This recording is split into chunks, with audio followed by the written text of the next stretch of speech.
What's up, everybody? This is HMS fan Ben, and welcome back to the tournament number 3 finals, where we have game 3 between HMS Grand Temple UPS and Kill That UPS, also known as the Dragon Fleet for shorthand. So, spoiler alert, but first 2 games have been played. I will include the video footage of those, links to that in the description, and you can find the Fleets on PSM list in the description as well. And in addition to affiliate links if you want to help out the channel by buying from eBay. But without further ado, we'll get started. So HMS GT UPS is up 2-0 in the series. This is a best of 5. So if they win this game, as long as it's not fluky or has rules debatability and whatnot, if they win this, they win the tournament. So Kill That UPS is playing for its life in T3, and we'll roll to see who goes first. As usual, we'll do red die for GT UPS and black for Kill That UPS. Based on the faction, like leaders of the fleets, red for English Grand Temple and black for Angelica Pirate Sea Dragon. So, okay, tied at 3 so far, and we'll see. Okay, so I'm kind of happy about that actually. GT UPS, just because they haven't gone first, and also because Kill That UPS, they've lost the games so far going first. And this will eliminate their conundrum where it's debatable whether or not Hyena should explore an island on the first turn before GT UPS can go. In this case, they won't even have to have that debate about whether or not they should defer the initiative, because they just won't have it in the first place. So I think that'll actually simplify things a bit. And I mean, they've proven that it's harder for them to win going first anyway. So they're fine. They're more than okay going second. So we'll get to placing islands, and that's where the next roll-off will happen, because Kill That UPS is going to propose to use Isles of Fire again that can eliminate treasures on a roll of 6, and GT UPS still doesn't want those in play, not really at least, so roll off, see who gets what they want. It's another tie, a couple 5s, so we'll see. Okay, 1 for the red die. So in this case, Kill That UPS gets what they want. So we will include Isles of Fire in the island distribution, and I'll grab some three large Gale Force 9 islands to include in the random selection. So we'll go, player 1 places the first island. So we'll roll the red die for GT UPS, 1 through 6, left to right, to see which island they get to place. It's a 3, so they place an Isle of Fire, and they want islands about 4L apart. I think they're going to go in the north. And yeah, they're going to go in the north. Try to put it kind of in a spot where it's hard to put an island 6L away. So I'm going to go kind of in the middle northern area. So now player 2, Dragon Fleet, they get to randomly select an island, which is another Isle of Fire.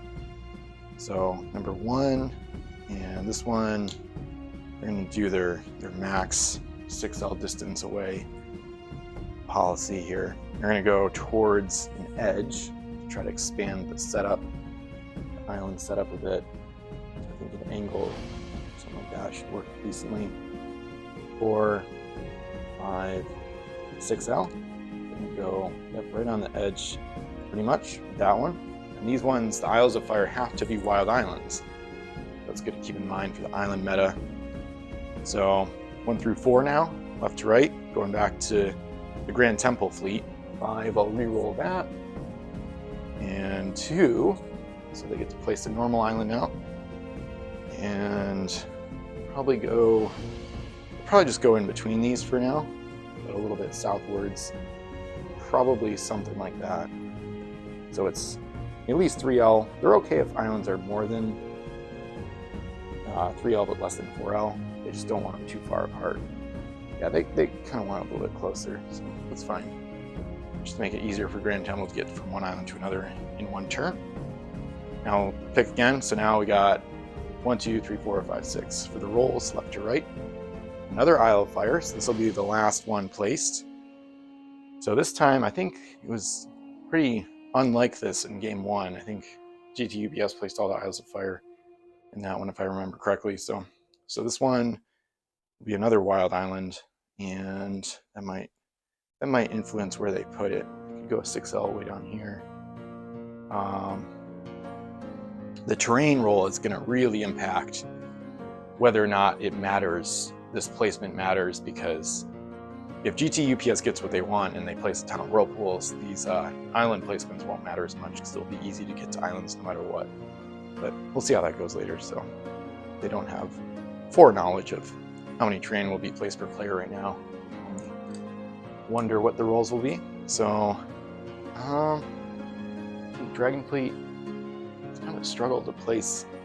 The only way to go 6L away, I think, is to go way down here or in the southwest. So I guess they'll probably go southwest.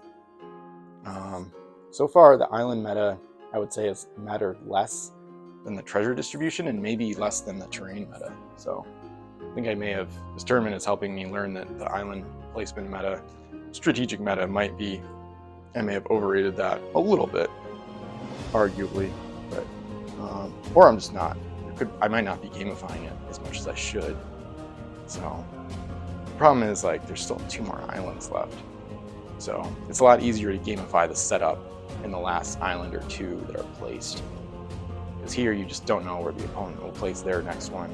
I mean, they could assume if they go down here with it, GTUPS will probably place their last one, which will be could be a home island or a wild island. It'll be a normal one within 3 or 4L of both of these or both of those.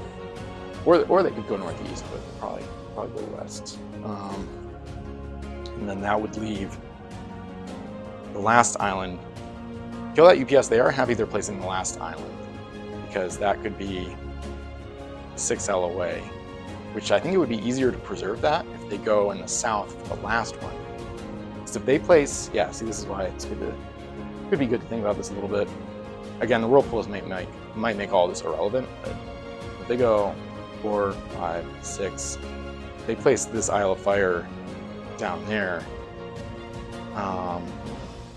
GTUPS will probably place one there.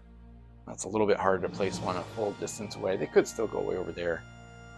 And then these 2 would be potential home islands. But if they go here, or similar, GTUPS would probably go around there, whichever place they don't go. If they go here, it's going to be hard to get 6L away anywhere, basically. So, yeah, I'm not sure how much it'll matter. I think they'll go. I think they'd rather have GTUPS fill in here, than placing here, than place here and have GTUPS fill in like one of these spots, like 3L away from that and this, somewhere in those spots, most likely. So, yeah, it's pretty debatable, but I think they'll probably go. in the southeast here. Let me see if I can max out the distance. 6L. So that's 4, 5, 6. They can't quite max it out, but they can at least go on the edge, basically. So that way there's no space for a ship to start docked there. Well, nothing will start at a lot of that. No native canoes in place. So. Yeah, they'll try that. So, okay.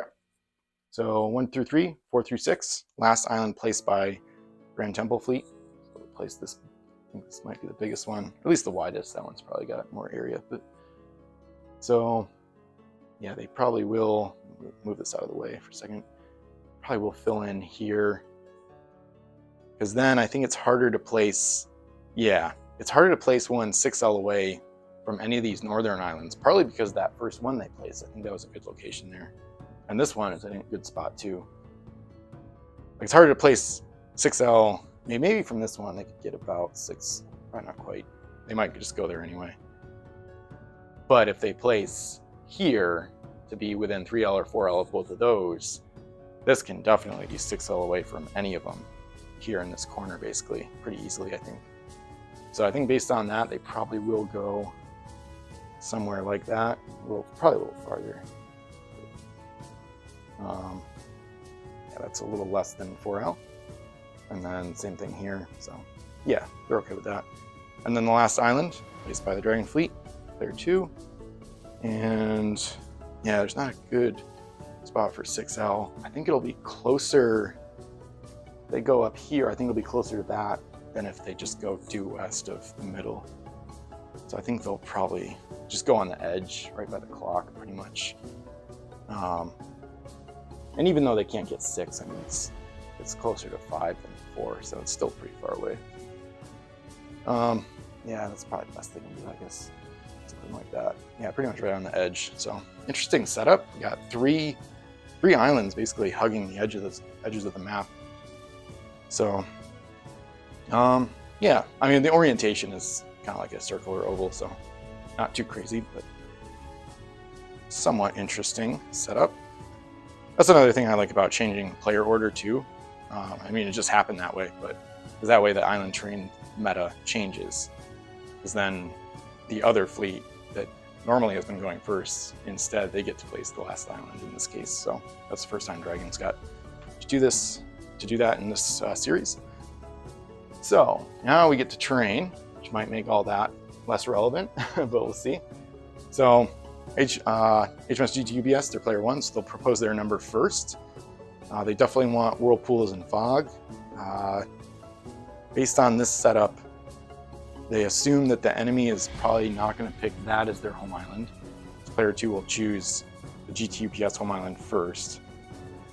They're thinking they're probably going to get put here, because this would be closer to that wild island, because that eastern kind of half circle of volcanoes will all be wild.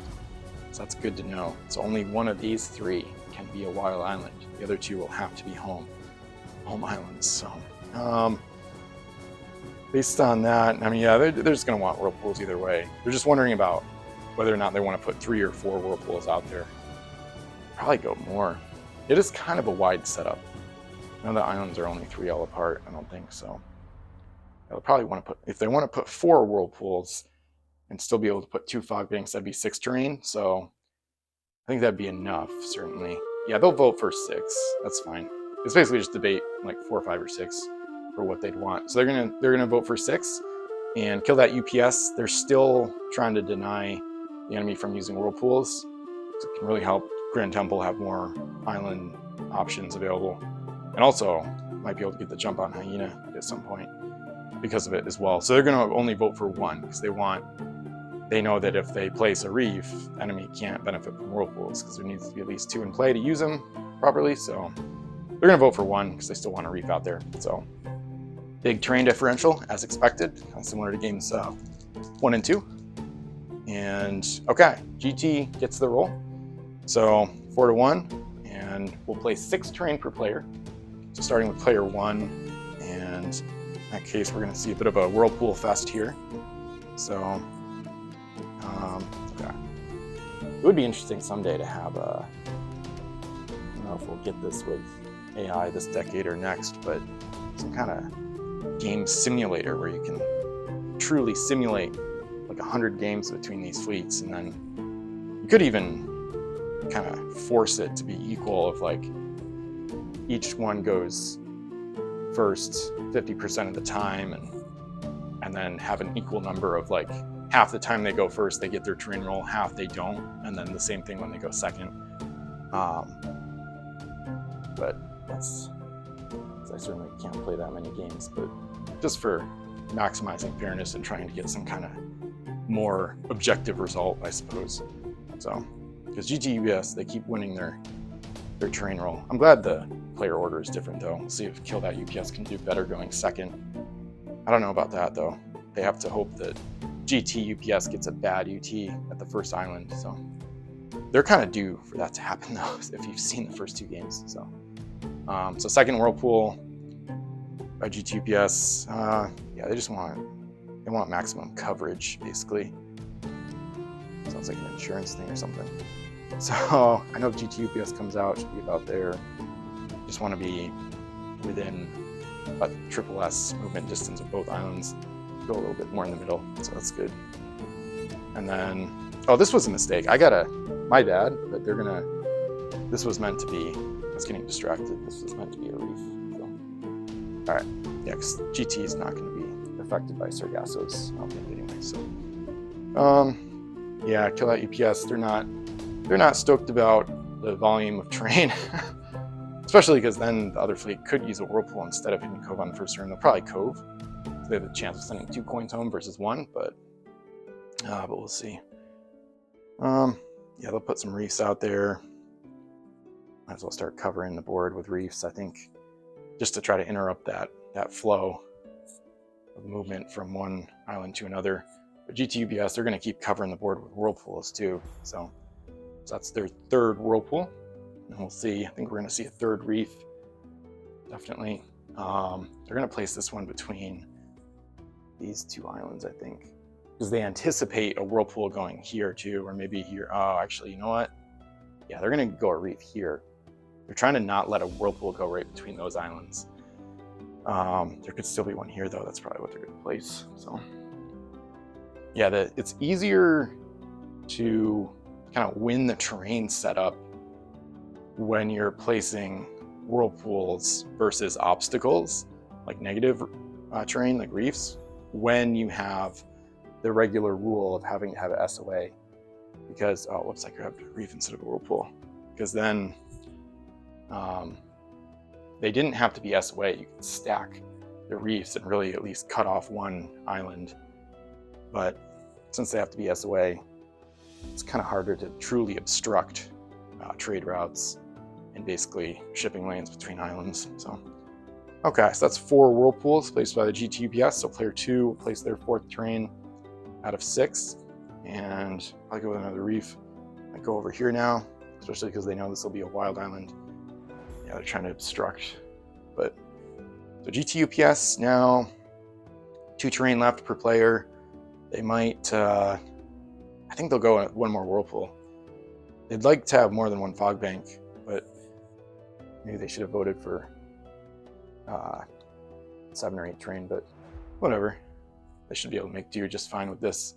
Yeah, I think they'll go, they could even do 6 whirlpools. I think they won't do 1 here. I think they're going to cover this wild island here. I could actually offset it. That's the other terrain meta thing is they place it in the middle. Actually, I think there's probably not room for a reef here, but sometimes there might be room for a reef, kind of like we see here. But then in something like this, they could place it offset. So then they can get at the islands from a certain angle either way. But whatever, that's getting a little too much into it right now. And I think there's actually not quite room for a reef there anyway, so. Okay.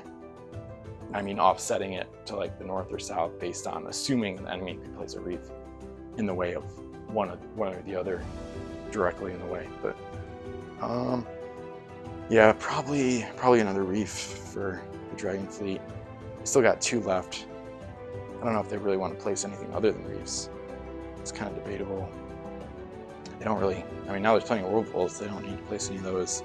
They don't really want to place a fog bank, because they're going to be the ones attacking most likely. So yeah, I guess they'll go with another reef.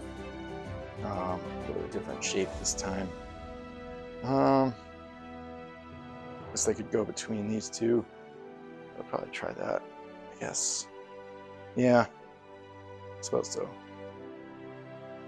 They pretty much know they want to place the enemy here, because now with all these whirlpools, they can't put the enemy at an island that won't have first turn whirlpool access. This one has it, this one has it, so there's no way. Once they lost the train roll, it just makes it more inevitable to put them there, I guess, in a way. Especially now that there's just so many whirlpools, so. Okay, yeah, that's 5 each. So the last terrain, I think we'll do 1 fog bank for GTUPS. Probably close to Wild Islands. Or at least somewhat close. They might, I think this is cool though. They could go here, but then it's kind of far from, it's a little bit farther from both of those versus these 2 islands are a little closer, but then there's also that one there, which I think will probably be wild. I think GT might put Dragon there, so we'll see. Assuming they don't get put there. Yeah, I think something like this for a fog bank looks about right. And then the last terrain will be placed by the Dragon Fleet. I think they'll go with yet another reef. Icebergs are unlikely to to matter at all. So they'll go, I think they'll go one more reef, and it's kind of hard to find a spot to put it where it would actually block any routes that might matter. Problem is the whirlpool routes are the ones to block, but they're running out of space for that. There's not really a lot of ways to do that. They could go like that, but then they can still get through there. And then if they move it here, then it's closer than us. So there's not much point in trying to figure that out. Same here, like this is too close. Even with the skinnier reef that has like a weirder shape, I guess. So it might just go from this fog, maybe. I don't know. Yeah, I think that's fine. Struck the fog to the island, especially to get a worse fog roll, and you need to get that to that island.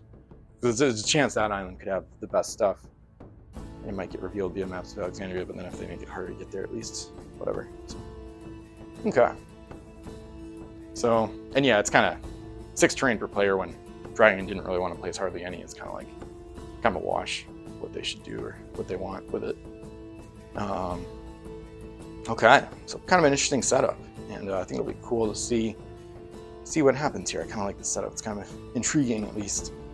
So, okay, with that we get to choosing home islands.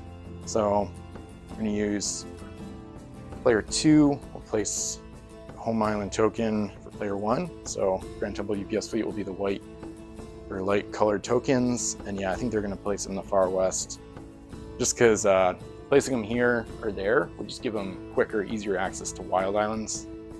So they're closer to the Isles of Fire. All 3 choices are near whirlpools, so I think they'll just put them farther away from the treasure, basically. So, okay, and then so they'll place their 3 starting ships. Go Patagonia up there, Port du Lion, actually probably on the same edge. Maybe block off Micron a little bit. Grand Temple. Grand Temple, they have to decide where she should go. They're going first, and they'll have Hidden Cove. They might be able to be closer to that island than this one. I think they're going to put the enemy here. Yeah, I don't think they want Dragon there. Especially because if they cove, they don't, yeah. I think they'd rather cove north, I think. Let me just do the measurement just to make sure I dock GT in a proper spot. Yeah, I think this will be easy. Yeah, that's like, oh, that's almost 5L. So if she's here, yep, that's only 4. So if she starts the game there, she'll Hidden Cove to the northern Isle of Fire. So I think they'll try that. I guess they could, yeah, let me just think about this for a second, because if they cove to the middle, and have better access to some other stuff. But I don't know. I think it's just going to come down to the treasure distribution. They are kind of curious about the Isle of Fire. It could knock out a negative, but it also could knock out a positive treasure, or like a 6 that they contribute. So they actually kind of want to get the jump on the Isles of Fire and kind of explore some of those before the volcanoes have as many chances to erupt. So versus this, if they put Dragonfleet here, this treasure will just sit there, or at least it won't get hit by volcano lava. So it is intriguing to think about coving here for easier access to like other Isles of Fire, but the whirlpools make that less relevant anyway. In Grand Temple, she'll have either masts or oarsmen to sack in whirlpool travel, so she's not super concerned about the whirlpools compared to like a smaller UPS ship like a Haipeng. Might be a little bit more worried about them. So, because I think we saw in a previous game where GT can take a whirlpool hit and an attack by Angelica and still win a fight, so it's pretty durable. Yeah, it's debatable. I think it's just going to come down to distribution, whether or not the center island or the northern island has better coins. So I think they're just going to stick with that and cove north, just in case the Isle of Fire erupts to eliminate like a Pirata Codex or a 6 or something. So yeah, they'll try that, and as a result, they'll place the enemy in the south here. And as usual, I'm going HMS Rye proxy for the Patagonia in the Dragon Fleet, which will start the game kind of on the western edge away from that whirlpool. And then we've got Hyena and Angelica. Hyena with no... interesting, I might actually... Hyena might use Hidden Cove in this game. That's actually another reason GT should probably cove to this island. They've seen the +5 selections be crew for the Hyena in the past, so theoretically, we haven't done +5 selections yet because placing crew is the next step. But this fleet could use Hidden Cove on Hyena to dock here. If she started here, this would be the closest. Well, it wouldn't be unexplored, so it would come down to whether or not there was treasure here. This Hidden Cove is nearest unexplored wild island, which this won't be if they coved out here by starting the game docked with the temple there, and then, but it could still be the nearest wild island with no treasure on it, potentially. So if they were able to get that criteria and cove Hyena here, Hyena would still have her move and shoot to hit Grand Temple, and then my crown would still be free to use on Angelica for her shoot after flying over. So there is a chance that if Grand Temple started the game here, coved here, and the island became empty after exploring, that if they had included Hidden Cove in their +5s, Grand Temple could get hit by both ships in one turn, which could be devastating in game over potentially for GT. So that's just more reason to start docked up there, go north. Because in this case, if they do include Hidden Cove, Hyena would go here, but then she needs 2 actions to get in range of Grand Temple there, but that would use Micron, so then they wouldn't have Micron they'd have to use Micron on only one ship would be able to hit Grand Temple, basically. So, okay, so still wondering if, they're probably gonna think about their +5 decisions in their head right now. Dragon Fleet, they're going second though, so they're probably they could really change it up. They could have Hyena cove out here and then use the Hidden Cove instead of their captain, but I don't think they want to do that. And then just let Angelica take on Grand Temple. The problem is, I don't think Angelica can handle, she can't defeat Grand Temple with one attack. That's the problem. So I think they'll start like there. And then that way Hyena can get to this whirlpool with 1 move action, or if they do decide to go with Hidden Cove, they could cove out here because it would be the closest island. Should be closer, 2, 3. Yeah, it's closer than, it's a little closer than the center one. So, okay. And then, so finished with choosing home islands. So now we go to placing crew. So player 1 goes first. The reason Micron is face up in both is because he's not player to their +5s. So both fleets already basically know he's already in the fleets. So, because they can't, he's 6 points, so he could never be modular via the +5. And they've also seen that the +5s have been other stuff, because the +5s have been static throughout the tournament, as they should be, because the fleets basically start at 40, and then the +5 is the only modular thing about the fleets throughout the tournament. So the original 40 has to stay the same every round. So, or else you could just change the entire fleet, which is silly. So, so player 1, GT, they're gonna stick with their stuff. So regular +5s are the face down explorer going on HMS Grand Temple, 3 oarsmen, so 2 English, 1 French, and 1 English will start the game on core. The other 2 will start the game on the home island. And then, of course, as usual, the debate is whether or not to go with Jolly Mon or the Divers event for their last point. And they could have used Divers last game, so it would be interesting. I don't think Jolly Mon is going to help them, so I think they might actually swap it out. Jolly Mon in this game would probably just sail towards that island, but I don't think she would get there in time to make much of a difference. I think they are going to swap out Jolly Mon. I'm going to put that off to the side for now, and I'll grab the Divers event. So with their last point, via the +5, they're going to bring in Divers face down.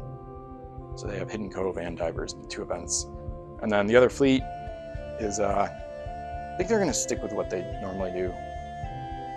Hyena normally gets Captain, Explorer, Oarsman via these +5 points from the Bratley on their Patagonia. So like I talked about, it could do Hidden Cove, but then you're relying on Angelica to take down Grand Temple, which is pretty tough and a tall order for the dragon, even for that dragon. It's tempting to cove here and explore at the end of the first round, but I think Angelica is going to need the help though, so I think Hyena needs to keep her captain. And if she keeps the captain, Hidden Cove's not going to help much compared to the Explorer and Oarsman. So yeah, I think they're going to stick with what they've got. It's kind of debatable. You could argue for Becalmed, but it's a full 4 points, so that really cramps the Hyena's crew options. But also, they've seen Oarsmen get revealed constantly in the Grand Temple fleet. It's pretty obvious that Coors usually are always going to trade Grand Temple and Oarsmen, the first two being English. And that will basically, between that and Hidden Cove, Becalmed would be mostly useless against the Grand Temple fleet. Could play it on the first turn. I guess it could work, yeah. Because if they play it and then they freeze the Grand Temple up here, but the problem is it doesn't help win a battle. Because then, even if she can't move, 2 shoot actions from whatever cannons she has left from Angelica's attack, she's almost guaranteed to have at least 2 cannons available, which doubled with Micron could kill Angelica 4 shots if they all hit. So yeah, I think they'll stick with their regular +5. It's pretty debatable what to go with. Feel free to let me know in the comments if you think Hyena should get Hidden Coved out to here and explore that island. But I think since Angelica is finding it hard to take down Grand Temple on her own, and every time Hyena explores, it's such a double-edged sword, because she just might end up with all her crew killed by plague. They put on a bunch of negatives, but also, as we saw in the second game, if she flips Maps of Alexandria or Pirate Globe, that actually just helps the enemy more than it helps the Dragon Fleet, because then Grand Temple knows where to go and what islands to avoid. So they're gonna, I think, just go with Captain, Explorer, Oarsman on Hyena as usual. So yeah. So okay. So I think that does it for crew. So then we get to placing treasure.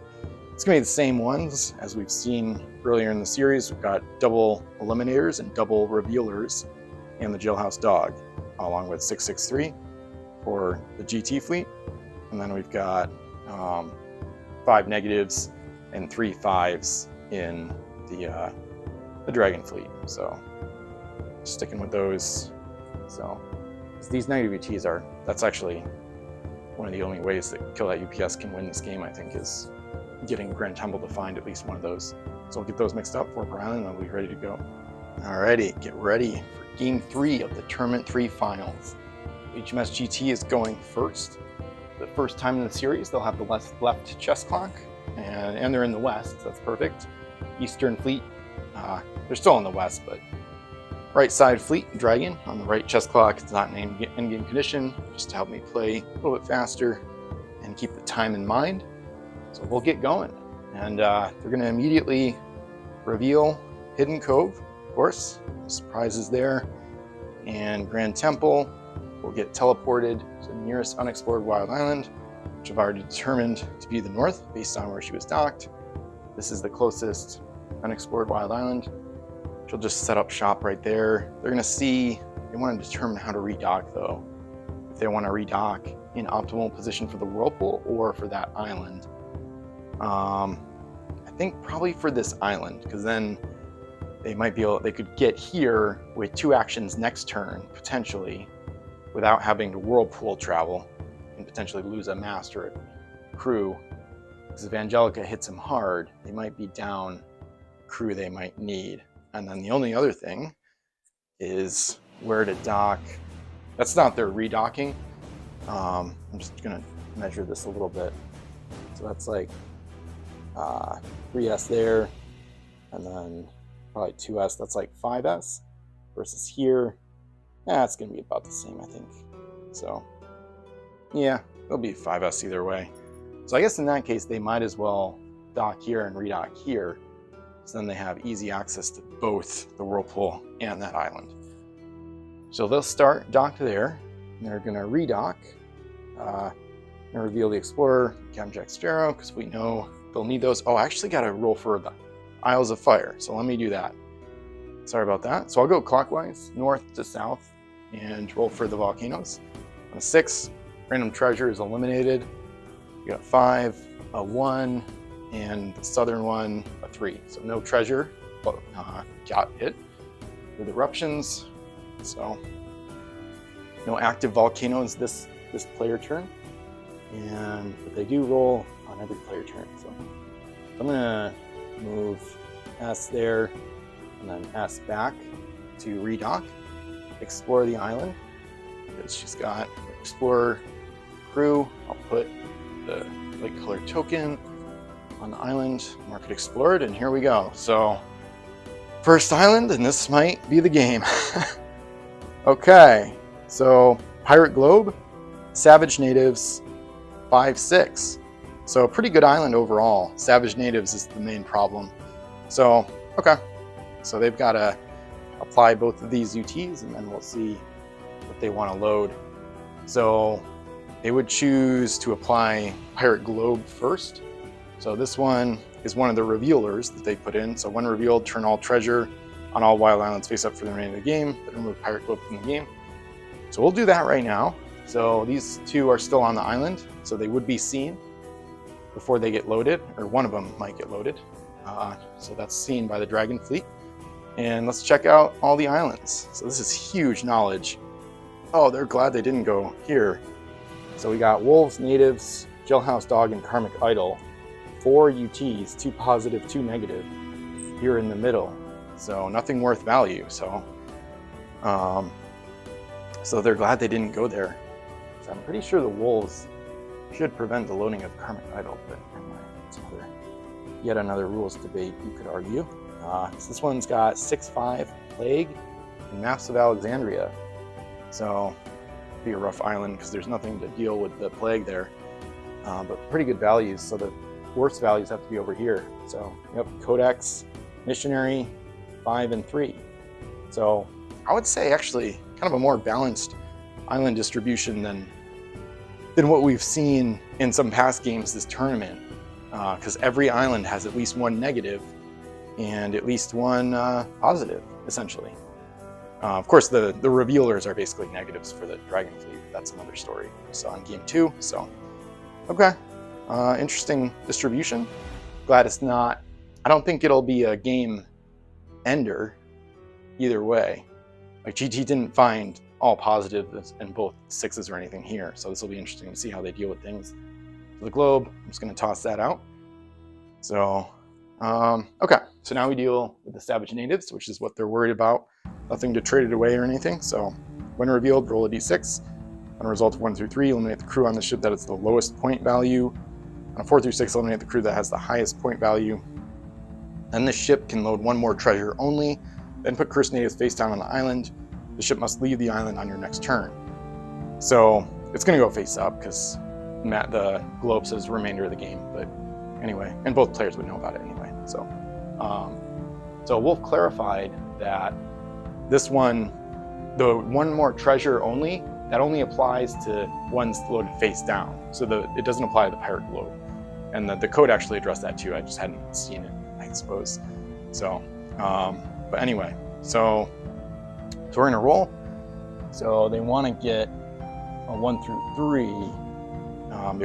That would still kill the Explorer, which would end the Explorer action before they can load one of the other treasures, unless the UT overrides that. But that might be yet another rules question. So we'll see what they get here. Okay, so on a 4 through 6, the highest is eliminated. So Captain Jack Sparrow dies via the Savage Natives. So that could really open the door for the kill that UPS fleet now that they can't trade treasure home. Okay, Savage Natives kills CJS. So that's part of why the Dragon Fleet included it in their distribution. So that's a huge moment. Could dictate a lot of things going forward. So then it says then the ship can load 1 more treasure only.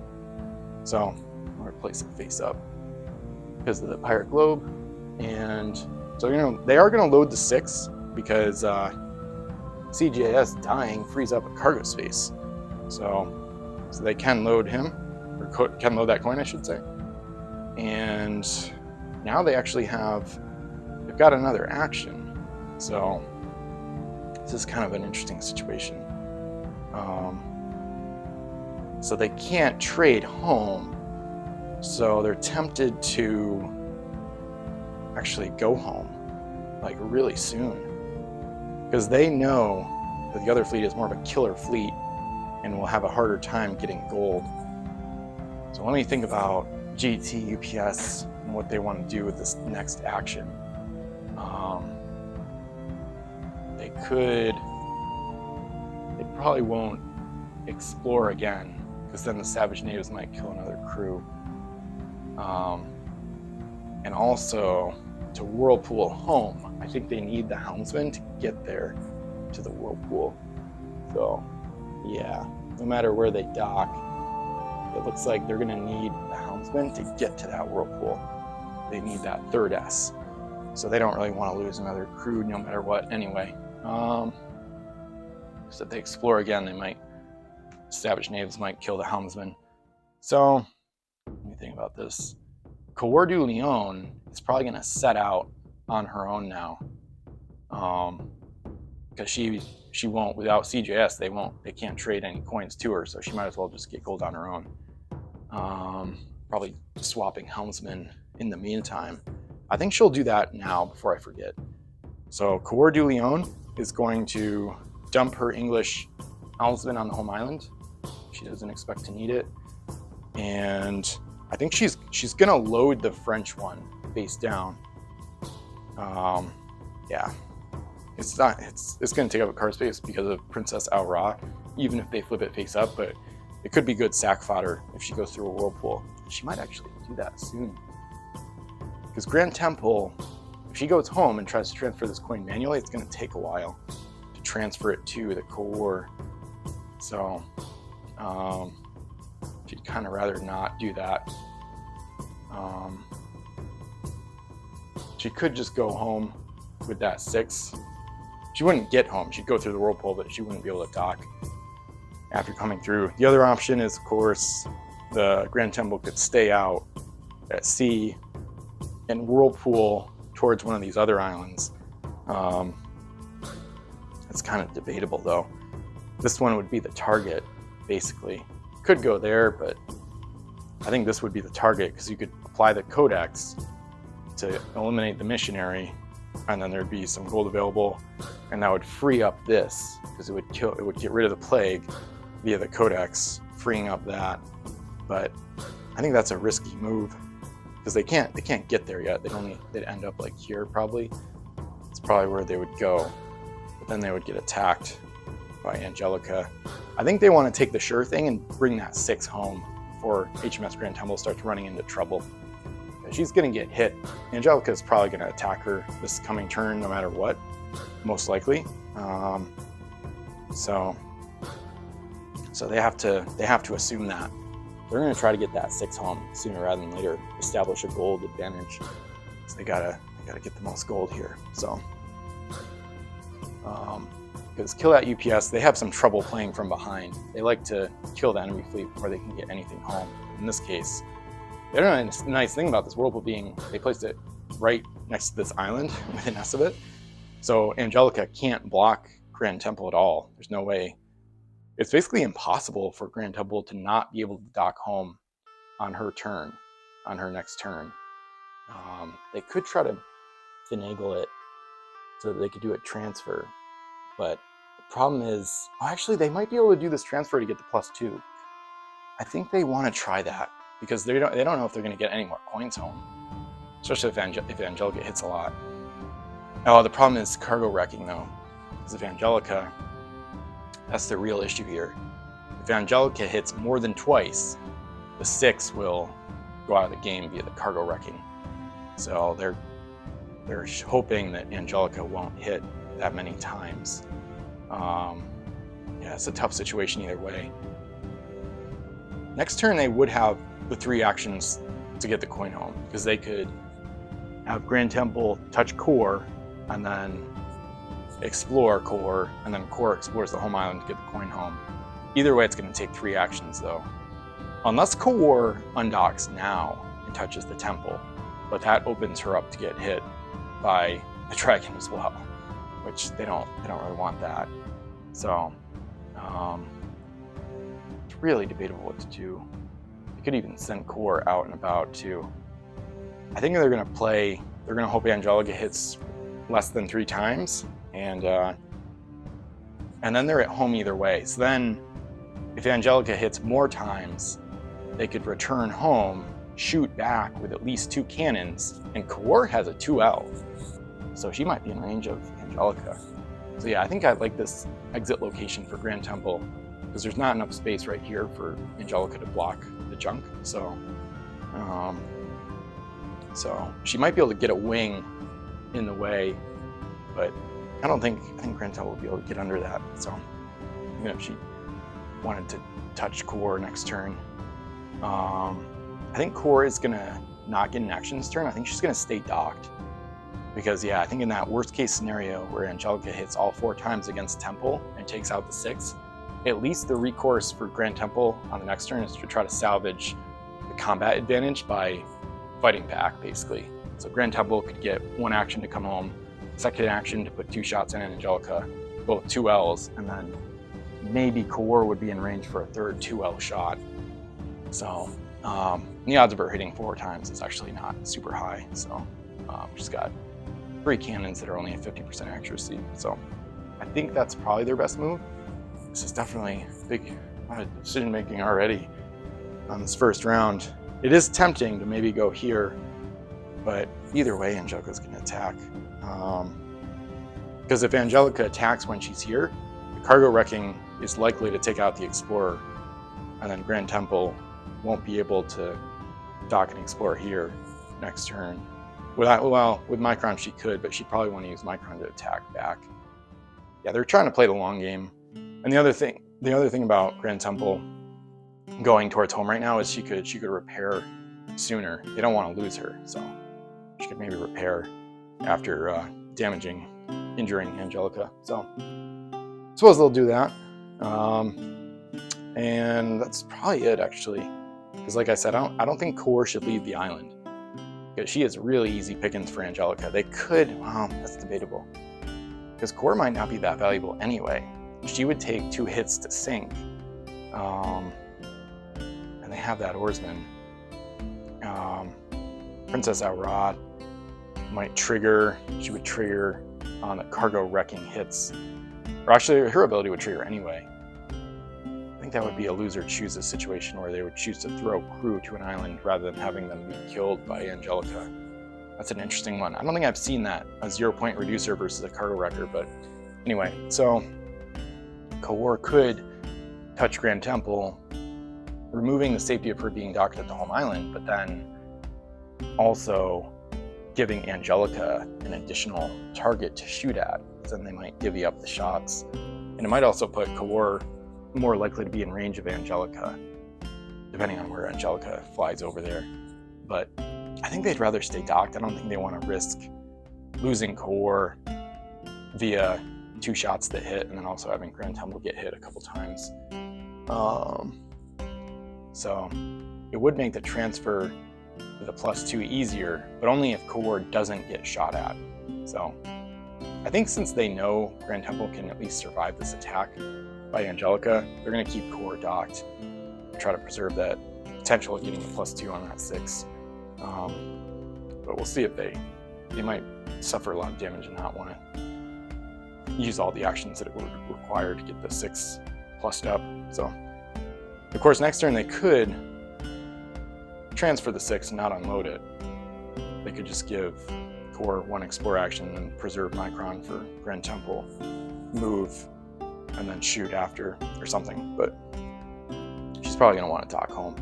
Yeah, I think the likelihood of getting that +2 on the coin is relatively low at this point, given all that could happen.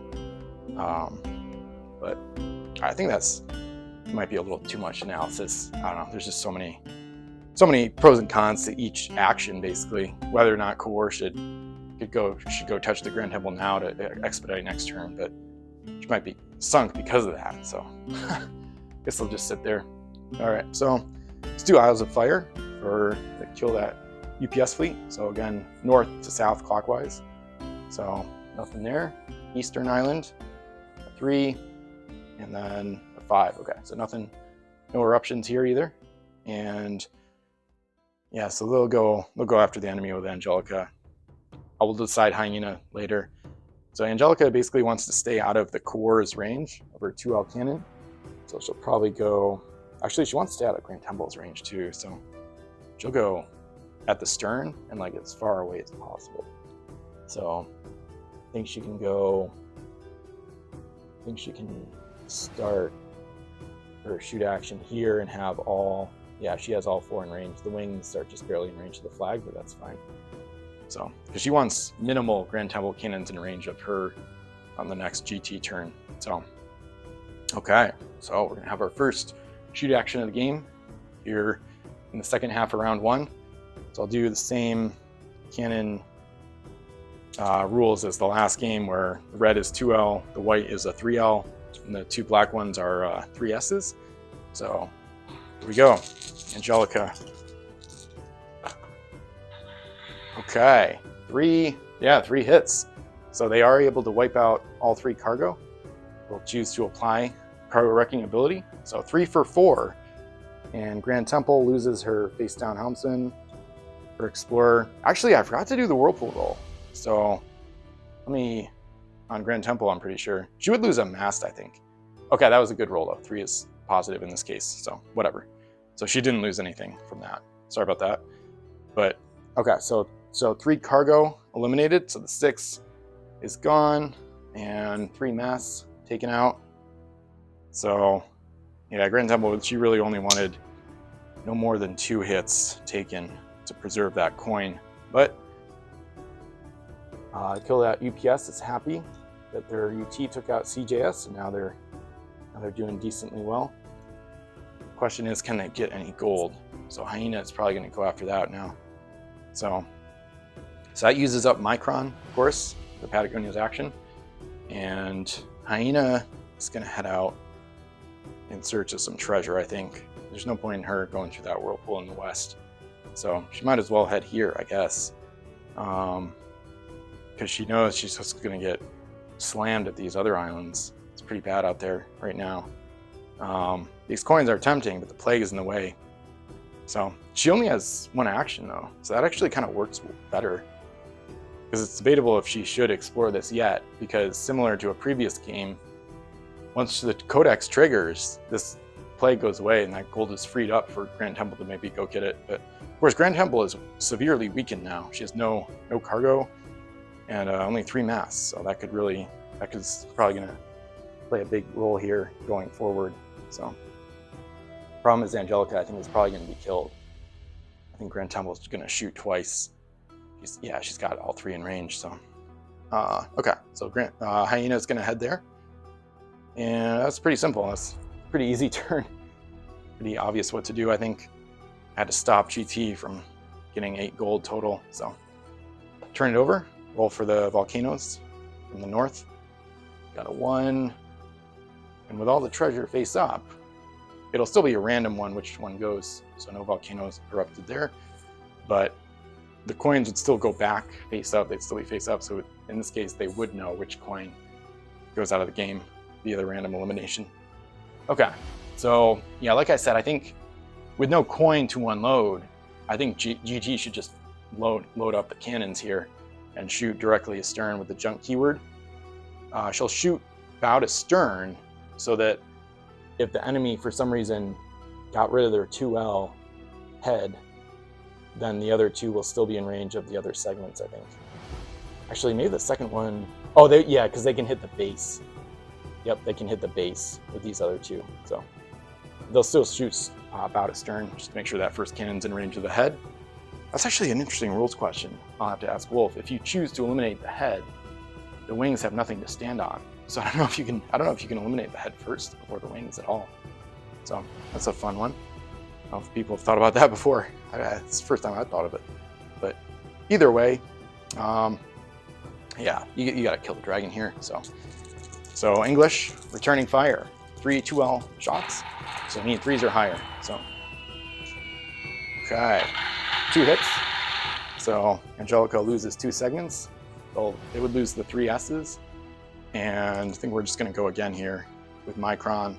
Yeah, Grand Temple has no captain, so she's just got to sit there and shoot, but that's okay.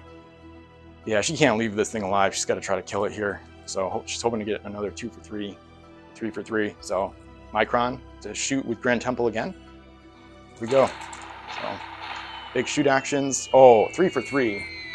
Well, she doesn't need the 3rd shot, but either way, Angelica is killed in a pretty effective double broadside from Grand Temple. That does use up 2 out of their 3 actions.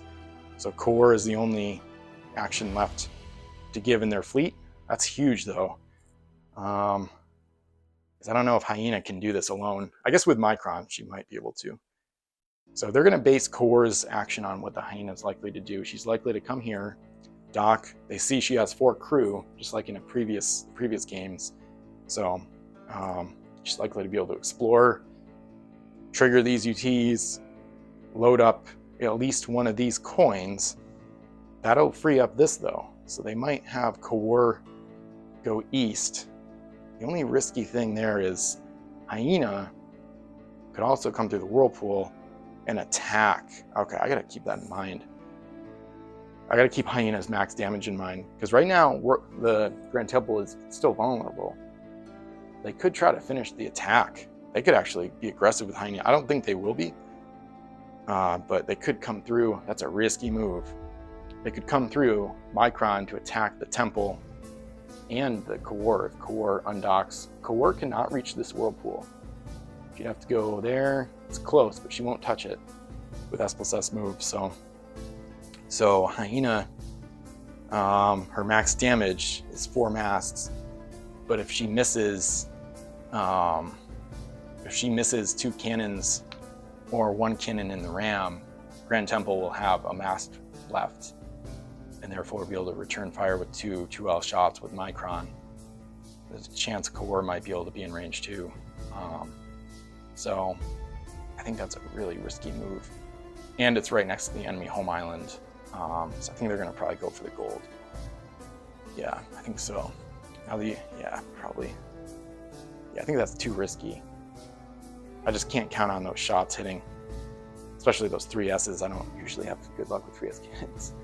I think core might actually redock, and then at least she could be in range to get to the whirlpool next turn. Because if she goes to C, I guess it does make the Hyena's attack less likely if she comes out, because then she could make sure her 2L cannon is in range. Well, it wouldn't be a guaranteed in range, but I think core, she should stay docked, I guess, to stay safe, because if she can't reach the whirlpool anyway, she might as well just get in position to get to the whirlpool next turn. So yeah, core's action is going to be to move 1S, 2S to dock right there. Looks like she's blocking the temple, but the temple is hoping to just go a little bit south to repair. If she repairs, she might need to do stuff. I don't know if she can afford to take the time to repair even 1 mast. We'll see. Okay. Yeah, so that's their 3 actions. I think that'll do it.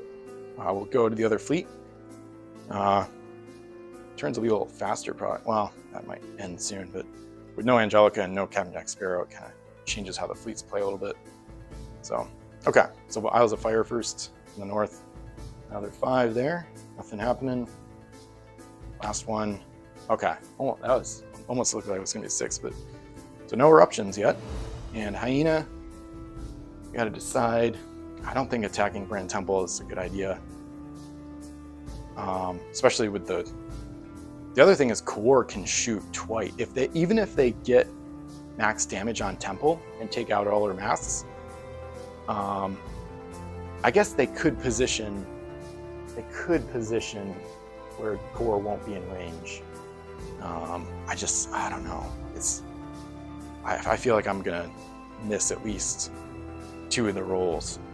She could get 2 shots to hit, and then a ram roll of at least 2 if there was only 1 mass left. But I don't trust my cannon luck, and the hyena wants to be realistic about her chances. So, and they do need gold. They gotta get something going here, and they can at least load some stuff here.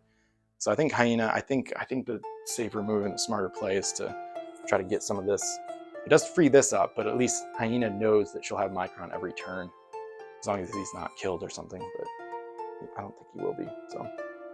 So you go 1, 2, 3. Because now Grand Temple, she could shoot out of the whirlpool. That is a good point. She could come through here and then use her second action. You know what? I gotta think about that. Yeah, this is a tough call. Or actually, she can start coming home. Problem is, it's not a safe route home. Yeah, that's actually a really dangerous thing that could happen. Of course, HMS Grand Temple doesn't have any crew left, so, and she won't be able to get any without a 4th action next turn. So I'm just thinking about Grand Temple coming through here and just parking and shooting. So this is almost like an L range line of fire whirlpool that the hyena has to be wary of. So she might want to take an alternate route home. Problem is it's going to go through this whirlpool either way. Grand Temple is right there, so this is kind of a risky bet. Maybe she should come through. She goes here. She's basically going to wipe out the missionary with the codex. She can flip her oarsman to not take up space and then load both of those. She'd have 8 gold aboard, and then let me just see if she can dock. I'm probably going to pre-measure a decent amount. This is an ugly situation. She has another action, but I don't know if she can get far enough away from stuff. She could, I guess. Yeah, I think they just have to make sure to pre-measure. Because if she goes there, she can then do her second action move like right here. And then I think Grand Temple would only have 1 or 2 in range, probably. It's kind of ugly. I think they're gonna do this though. So, because if they miss more than once, don't get the ram roll, they're probably gonna lose. I think hyena would get wrecked by those 2 L cannons in the west. So I think they're gonna stick with this. So I should have already revealed her helmsman, but hyena has helmsman, explorer. She's gonna reveal oarsman so it doesn't take up space. They'll need that in just a moment. So I'll grab a token. So they're gonna explore here. Like I talked about, they can apply the codex first to wipe out the missionary, but that does wipe out all the face-up UTs in play. So it does free up all this other gold. So especially this nice Eastern coinage of 11. So that could be a big deal going forward. They know core is unlikely to have explorer. They know Grand Temple has no crew and is weakened. So if that wasn't the case, they'd be more wary of freeing this up. Grand Temple could just whirl through and then dock and explore in 1 turn, but right now it doesn't look like she'll be able to do that. So, all right, so with oarsman revealed, hyena has 2 spaces open, so she'll load both the 5 and the 3. So they got 8 gold, and this is where it gets weird. So I'm gonna pre-measure. So I'm gonna mark where Grand Temple is with that whirlpool, and then I'm gonna pre-measure if they can make this work, basically.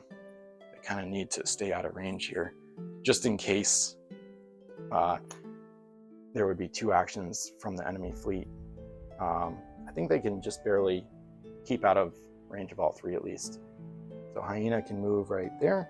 Yeah. Oh, they could come here. That's the problem. The other one. So they're gonna go a little bit this way, I think. It's just like, it's kind of extreme pre-measuring, but it's gonna be worth it. They gotta stay safe. They want to be able to get home with success next turn without whirling. Okay, they should be able to. So here, Grand Temple has actually, I think, none in range. That one's, I think, just barely out. And then it might go a little bit west, because then here she might have 2 in range. Yeah. I think, yeah, that's in range of the bowsprit, it looks like. Yeah. So we're gonna go a little bit this way. Trying to thread the needle Here they have no more than 1 in range, and then it's going to be hard to avoid. Okay, I think this is the perfect spot. This is where she has to go.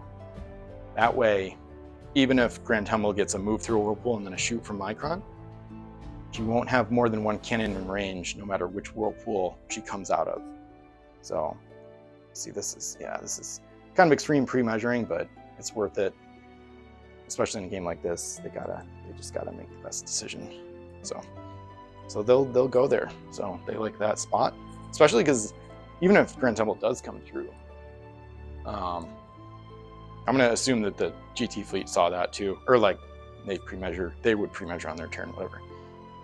Just so I don't do it again. But they like this spot too because if Grand Tumble comes through, they can either go west, or if she comes through here, they can do 1 move action, come here, come out here, and then dock home with the second via Micron. So they feel pretty good about their chances of getting their 8 home on their turn. So excited to get some gold, hopefully. Let's see what the other fleet does. I think that's it for them. So roll for Isles of Fire. Now, oh wow, that was bad. So now there's no negative coins to eliminate via the volcanoes. So they can only destroy good gold. And there's not much of it left. There's only 3 coins. So this is a big deal. It's like a ticking time bomb. So they might have to go after Hyena because they know they're gonna have to get more than 8 if Hyena brings that home, because they saw those coins before they were loaded. So I will see how the volcanoes do here, see if they impact the game here. Okay, nope. And then the eastern one, nothing. Okay, so yeah, this island is gone now. So there's just nothing there now. So pretty. It's like an elimination game. Dragon's gone, masts are gone, crew are gone. Now the coins are gone. So that simplifies things a bit. Decision making is still tough though. So the volcanoes are kind of due to her up too. They haven't done that yet. So now GT's got to figure out what to do. I feel like they should go east. I think they got to secure some loot. It's a tough one. Because if they go through here, they can dock, but they don't have Explorer. They don't have any they can pick up at home either. They already saw that they won't have more than 1 in range. Still feel weird about that, but if they touch the stern there, that second cannon is totally out. The first one almost is too. So yeah, Hyena really threaded the needle well. They go a little bit south. That's debatable if they have the second in range, but I think, yeah, Hyena would have seen that. So really looks like only 1. So because it's not the full length of the card, it's only the L. And sometimes you can get like over the top of it, right over the edge, and see that it's not quite there. They need another millimeter or 2. So yeah, if Grand Tumble goes here, she could dock, but then Hyena might be on her. So that's an ugly possibility. But they could bring the core over. So, and then Hyena should be able to intercept them before they get home, because then the turn after that, Grand Tumble would need another action just to explore, and then a 4th in the future to come through here, but then she wouldn't get home. By then, Hyena would be free to go attack. So yeah, I think they should, Hyena's probably going to go home with that gold. Yeah, Grand Temple fleet. Yeah, there's no point. Yeah, that's a tough one. They can't get enough shots in range without Captain with that second action after the whirlpool. So there's no point in repairing. I think that's not that there's no point, but I think they need to go secure some stuff here. They have divers, but they won't be able to sink Hyena this turn, which means she'll get home with 8. Yeah, they see the writing on the wall. And they also don't want to have to go to multiple islands. Like if this volcano takes out one of these coins, they'd have to get 2 coins from different islands, which is probably going to be a tall order against the double action Hyena. The Hyena is pretty much the biggest threat right now. This Grand Temple is missing mass and crew. So Hyena is pretty nasty at this stage in the game. And Kawar could help out. but only to some extent. She doesn't have an explorer, and she might be kind of limited on cargo. So I don't think there's much point in having her go to that island. She wouldn't go alone while GT repairs, because then Hyena would just pick her off easily. So, thinking about what they want to do with Core and GT here. GT wouldn't mind picking up those oarsmen at home, but she could waste that's the thing, she'd waste an action if she goes home to pick them up and then goes through the whirlpool with them. That's the thing, she might need them though, because if she goes through I think she has to go home. If she goes through the whirlpool now, she might lose a mast. She has no crew to eliminate, so yeah, and Core can't explore her fast enough to give her something. Yeah, it'd be nice if Grand Temple could have come out of the whirlpool touching Core, but that doesn't work anyway though, because you have to move to make contact. The move action ends when the whirlpooling happens. So, the Core, if Core goes to this island, she would go with Grand Temple. They would both go. I think that could be the right move. And whichever one survives longer hopefully has more coinage aboard. This 6 plus Aristides 2 could equal 8, but that's a big if. I don't know if they would get that home, so probably gonna run out of time, but yeah, it tells me I should figure something out. Either way, it looks like they're gonna have some trouble winning the gold race from here on out.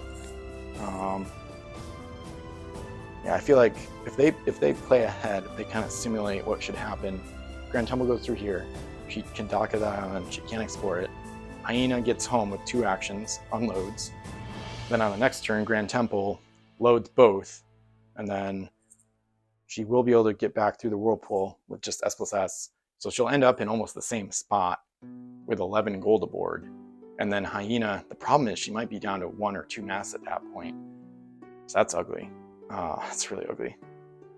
And then I don't think Core would be able to explore her to give her any crew at that point either. If they could manage to get an oarsman and still go here soon, that would be amazing. If Core loads an oarsman and then goes through the whirlpool with the temple, and then she would be here. Problem is, it's tough to maintain. It's tough to have them in contact with each other. Grand Temple is trying to keep going all the time. Yeah, it's tough to load any sack fodder. They might just have to play the risky game and hope the whirlpools don't burn them, and hope Hyena misses when she inevitably comes to intercept their treasure deposit coming home soon. So that's one option. The other option is to go home, load up both oarsmen, maybe repair. If they load up both oarsmen, then they could get through the whirlpool. They'd end up like right here. Then they would have sack fodder for both whirlpool trips. The problem there is they would be here, Hyena gets home, and then on the next GT turn, she docks, explores, and then Hyena can come through. Actually, I think I like that better, because then she has whirlpool fodder. Yeah, because she comes through on the next round. She docks, explores. If Hyena attacks then, there will be more fodder and more to give away potentially.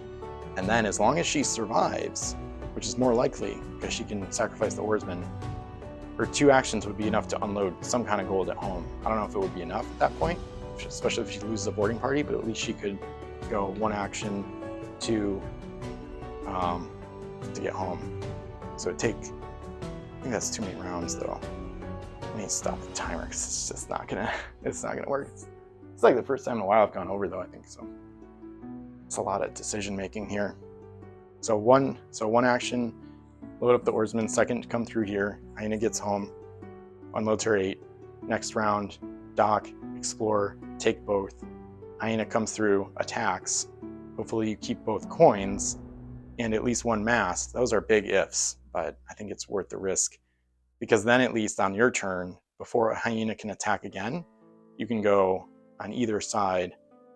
You could go basically S+S, get through with 1 action, Micron, second action docks home, whatever she's got. Problem is it might not be enough at that point. So I think that's the best move though. It's going to help if she gets good whirlpool rolls and can keep the oarsmen as boarding fodder and choose to lose an oarsman instead of a coin and a boarding if she loses the boarding party of the hyena. And then the core, I think the core would come through the whirlpool to support Grand Temple, because she might be able to shoot at hyena. Once hyena comes through, she can cover some distance with that too well. I think it's better for core to follow Grand Temple than stay at home, because no matter what, I don't think they'll ever have time to have the actions to transfer a coin to core while hyena is healthy and attacking through whirlpools. They're not going to get a break. Hyena's going to harass them too hard, I think. The other problem though is if hyena instead goes up here, if this coin is still in play and doesn't get hit with the lava, same with these, but if she comes through here after this next round, and then yeah, that could be ugly, because then they could end up with 13. But then if she does that, at least that might give time to unload one of those 5s or 6s to core or transfer for a +2, in which case then they could have 13 as well. So it'd be wild if we had a tie and then Kenda units in play. So yeah, I think based on that lengthy analysis, I think Grand Temple should get these oarsmen and then go for the gold after that. That way she'll have whirlpool sack fodder, so she doesn't lose mass. She can't really afford to lose any more durability with hyena coming strong soon, potentially. So yeah, I think core is still going to stay docked. Or actually, she'll come through after, I think. So one action, dock home Grand Temple.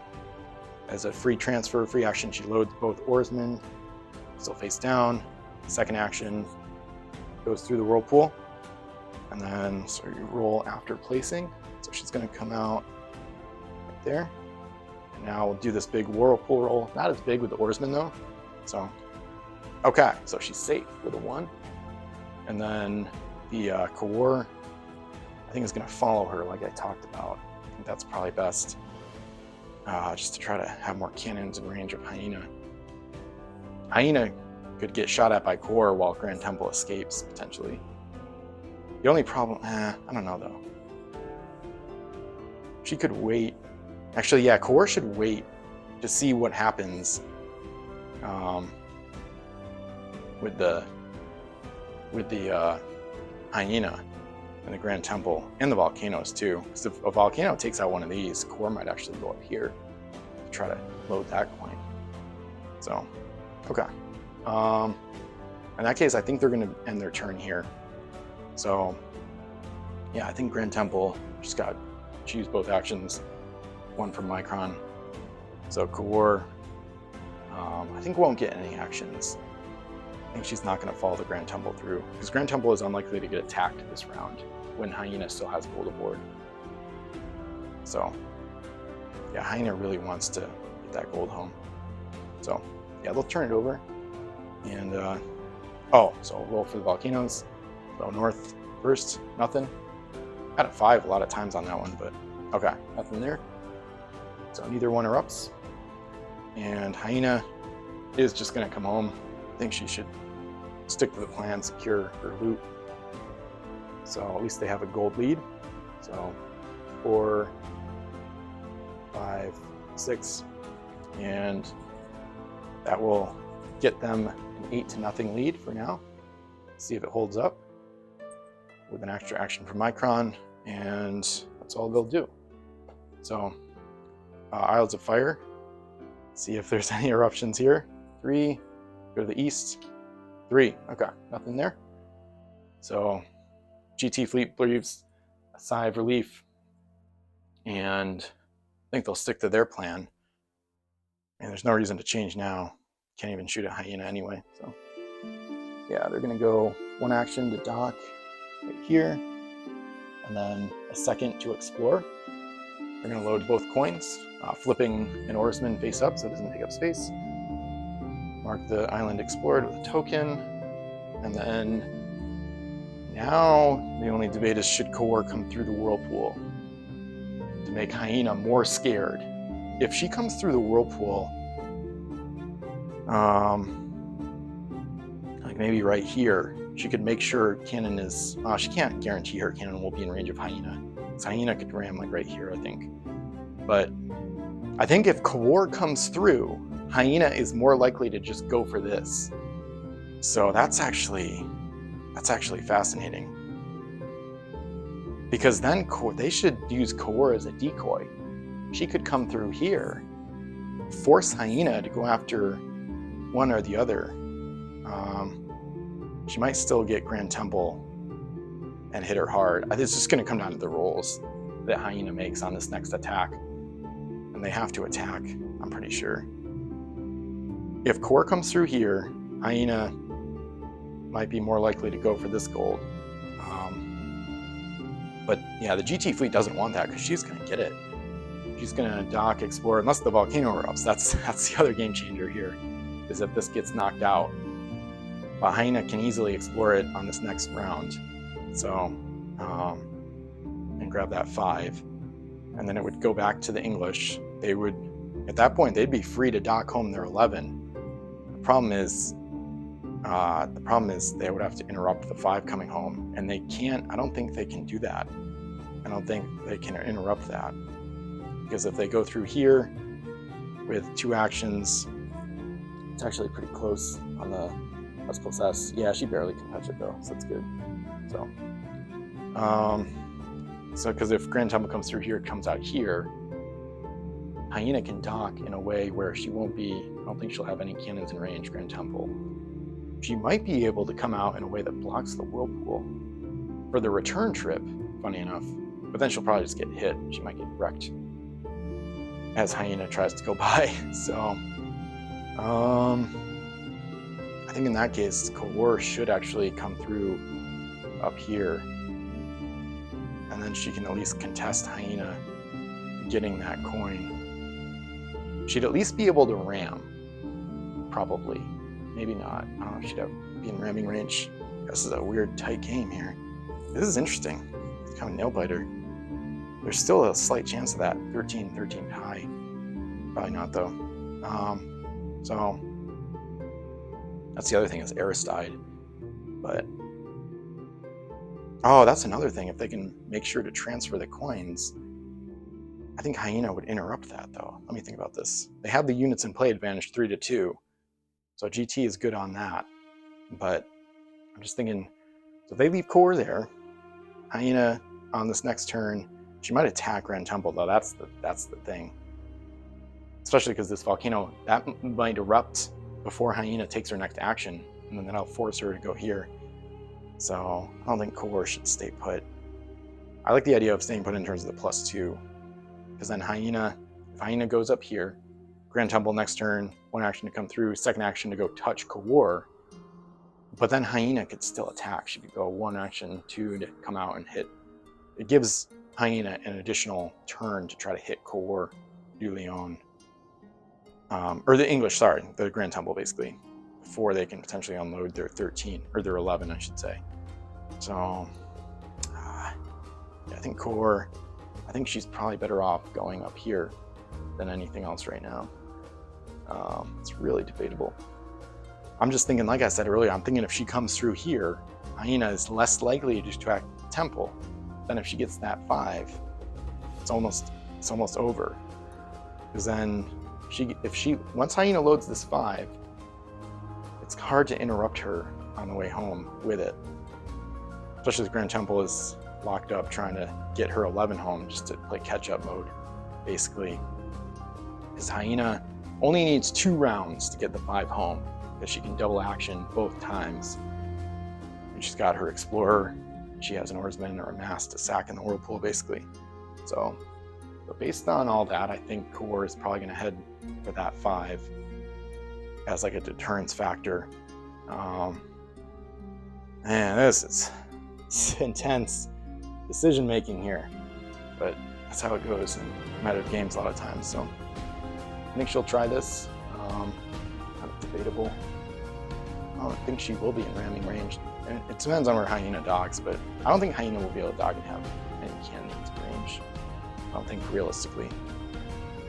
So then she'd have to like sit there and waylay her. Well, that's the thing. Before I finalize this with the roll, Hyena could come through, hit core, and then that would take both actions. Then Grand Temple goes home, unloads hers, and then Hyena next turn hits the 5, goes through here, comes out here, but then Temple can come through, second action shoot, and if she hits all 3 times, actually, okay, wait a minute, I gotta rethink this, because if she hits all 3 times, Hyena, if she loses her captain in a whirlpool, and then the Explorer on the way back, she would still have Helmsman Oarsman, which would get her home. So, yikes. Yeah, this is disgusting. I think GT is really it's tough to deal with this Hyena issue right now. So, yeah. Can't build a fort either. Not right now, certainly. Maybe next turn to try to extend it. I don't know if that's a good idea or not. It's a funny idea. If they go there with core, she could dock there next turn. Yeah, they could play the combat game pretty hard. They would probably win that combat advantage too, especially with GT repairing. They could play the long game. Let me think about that for a second. That's another wrinkle. That could be a really nice option. They could put up Paradise and just extend the game until Hyena gets wrecked by all these cannons in the east. Interesting. Wait, so let me think about this. So, so core goes here. She can, so that would be their last action of the turn. I gotta make sure I keep track of the turns here. So that would be her last action, their last action of this turn. Hyena could go for the 5, but then she would get through, load it, Grand Temple, 1 action, 2 actions, and then core docks. They've already explored this island, and then mysterious island effects are not applicable when a fort's on the island, so the volcano wouldn't erupt their coins out of the game. And then, yeah, they could, unless Hyena attacks here, they're guaranteed to be able to put a fort up next turn. Because Grand Temple can lose one of her crew on the Whirlpool trip home. They'd have a 5 and a 6. They can use one of them to build Paradise. So there's a chance they're going to do that. I think part of the problem with the fort play is the 13 that Hyena could get with this 5 if they unloaded that as well. Because then they wouldn't have enough. It would be 13 to 11, and the fort wouldn't help against that, even if it stands up. Because there's no home island rating abilities in play. There's no way to stop that 13 from applying at the end. So I think that's the problem with the fort. A fort play is a decent idea from a combat standpoint, but really this is the key coin. So they would love a volcanic eruption on the next player turn to kill that before Hyena could load it. That would be insane. So I'm just thinking, so core does think about the fort. Hyena goes through, loads that, home. Core goes here, build Paradise. It extends the game, but then Hyena has no reason to attack it. She would just come home, unload the 5, and then I don't know how they make up that deficit. 13 to 11, they'd be losing. There is a way to make up the deficit, but it's really weird. They'd basically try to tie. They would let Hyena destroy the fort, then the gold would be available, and then I guess Grand Temple would try to delay Hyena. And then Core would get the coin that the fort was built with, hopefully before the volcano erupts again, because then it would be back to a regular wild island. And then Core would bring it home with Aristide to tie the score at 13-13. Game ends with all available gold unloaded, and then GT Fleet hopefully still has 3 units in play to win that tiebreaker 3-2 or 3-1 if Hyena is sunk. But that's kind of weird. Hyena could also refuse to destroy the fort and instead go after like enemy Patagonia or Micron or whatever, and the ransom crew on their Patagonia. So I don't know. I don't think the fort play is going to work either. So at least I don't think it's going to work too well. So I'm going to do a little test here to see if Hyena can get through a small block with 3S speed. I think she can. I just want to make sure. It might be a little easier than I expected. So if Hyena docks at the optimal spot here, even if Core is blocking, she has to get around though. So let me just mark Hyena. This is intense. So she's docked at the edge. Well, she can get a little more movement. She can come out here. She'd come out like right there, but then she can dock however she wants, like right there, and then that would give her a little more movement. Measure from the starboard bow next turn, and then I think she'd be good to, I think she'd probably be good to avoid Core and get in the whirlpool. Not quite like there, but I think if she came out here, and then the thing is, this might be risking a ram, because this is the Hyena's next turn. And then, because then Core would be able to ram, I believe. Maybe not quite. I think she'd have trouble getting there.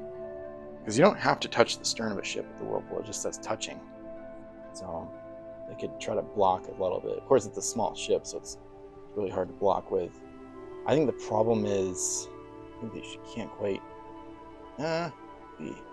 She can't. No ghost ship. A lot of people try to curve their turns, but you can't do that. So I think she might actually have some real trouble getting through this whirlpool. Let me go 1, 2. I'm measuring like perfectly. That was a little messed up. I don't think she can get through. So now would delay by an action and allow Core to ram if she doesn't move away from this whirlpool. Yeah, that's a weird way to do it, but I think they're going to try that. I think Core is going to go through this northern whirlpool and block. I'm going to leave her right there. I think she's going to try to block the lane so that Hyena can't get from the Isle of Fire to the whirlpool with one move action on two rounds from now. It might make, they would do that analysis themselves too. So it might make Grand Temple more likely to get attacked, but I think they'll do that. I gotta make a decision at some point, so I'm gonna roll for whirlpool damage on Core.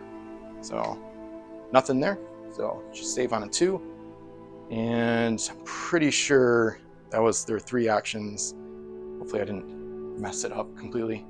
So I guess I'm not gonna bother with the timer right now. It's gonna run out, whatever.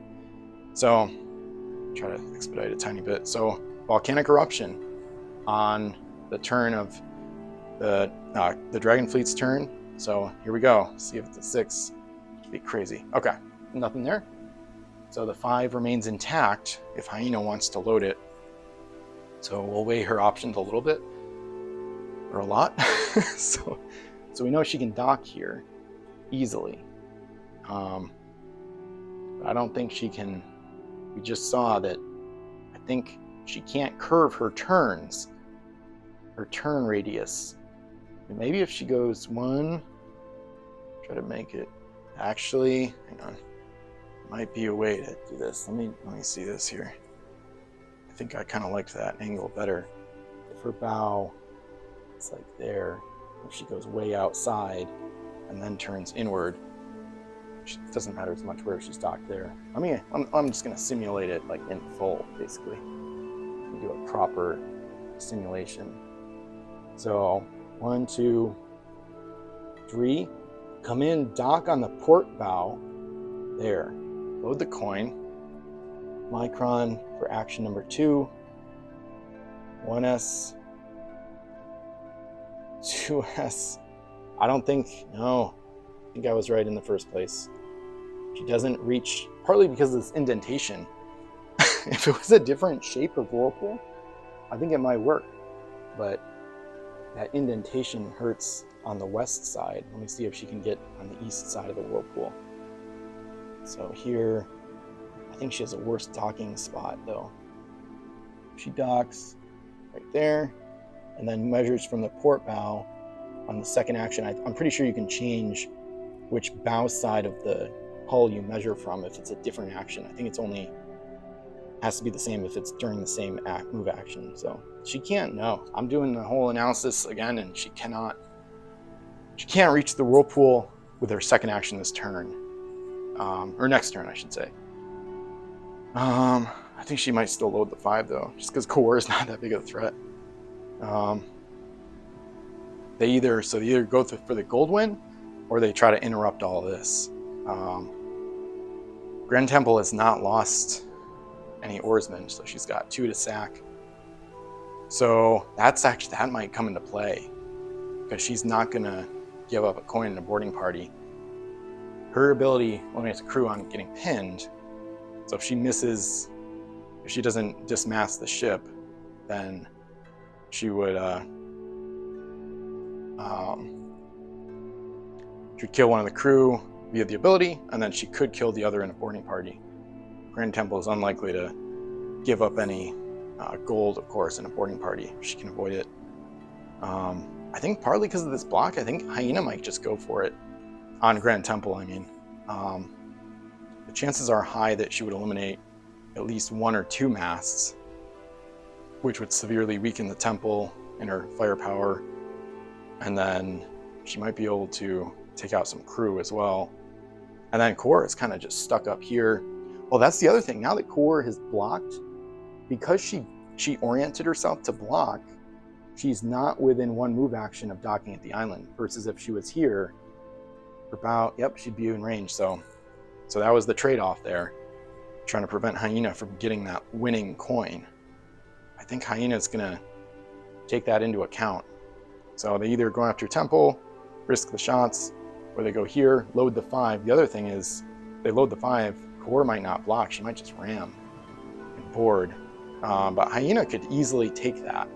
She could take a ramming and boarding for sure. The problem is, actually core probably would not do that, because then if she moves out of position, I think no matter where she rams, actually she could probably ram at the bow, maybe. She would measure it on her turn.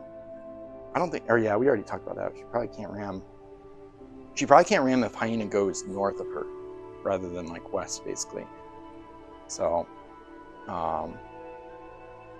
therefore, she'd probably stay in position, and then Hyena would go 1 action, 2, she's here, but by then, Grand Temple is free, because after this turn where Hyena loads the 5, potentially, Grand Temple, we already saw, she gets home with 1 action, 2 to unload, and then next turn, 1 action here, and then she can shoot at Hyena with 3 shots before she gets home.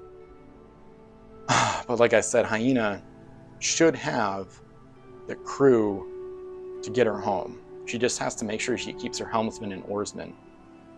So I think they're gonna go for the 5 based on all that. I know some of that was repeat analysis. I'm just trying to make sure I make the right decisions for both fleets. So yes, Hyena's gonna go for this 5. I think to not let core have the option of ramming her, I think she's gonna go on the north side. So we'll roll for whirlpool damage on Hyena. And it's a 4, so she has to lose something. She's not too worried though. She's gonna lose the captain. She's probably not gonna need that. She needs to keep helmsman, oarsman, and all 3 masts. That's the key. So she loses the captain in order to keep the explorer here. So now Micron, second action, and Hyena goes 1, 2, and then third S will go right there.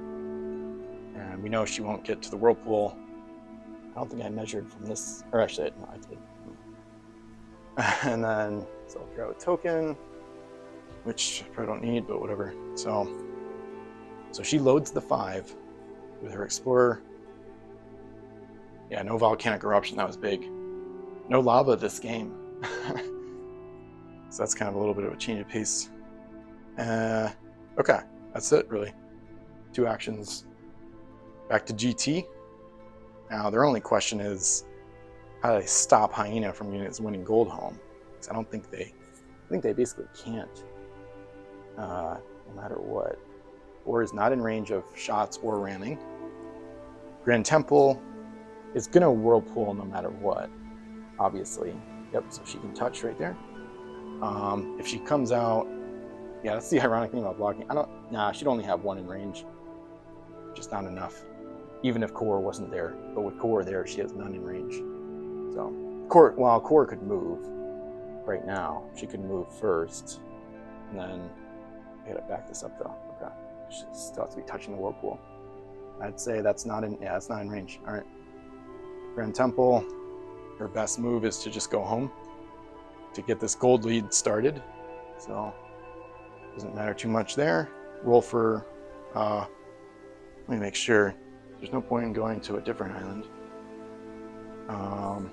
She can't attack Patagonia, because Patagonia can't pin other ships, but she wouldn't get there. Yeah, that's a weird option. But then they're just going to unload Micron after using him next turn. So there's no point.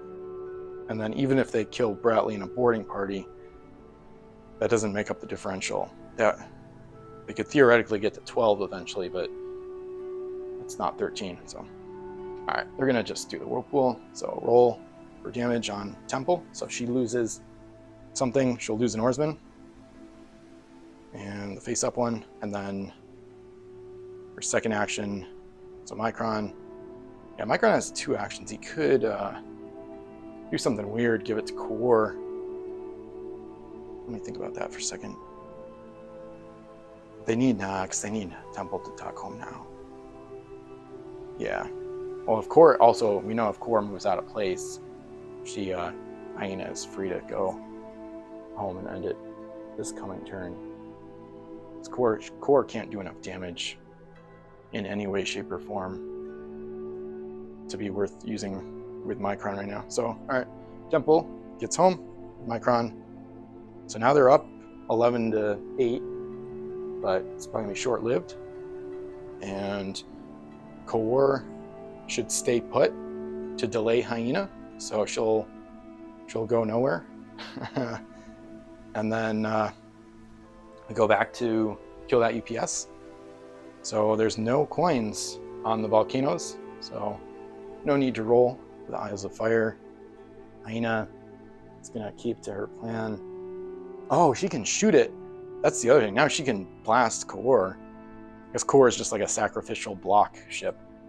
Yeah, I forgot about that. They're gonna lose Core, but yeah. Oh well.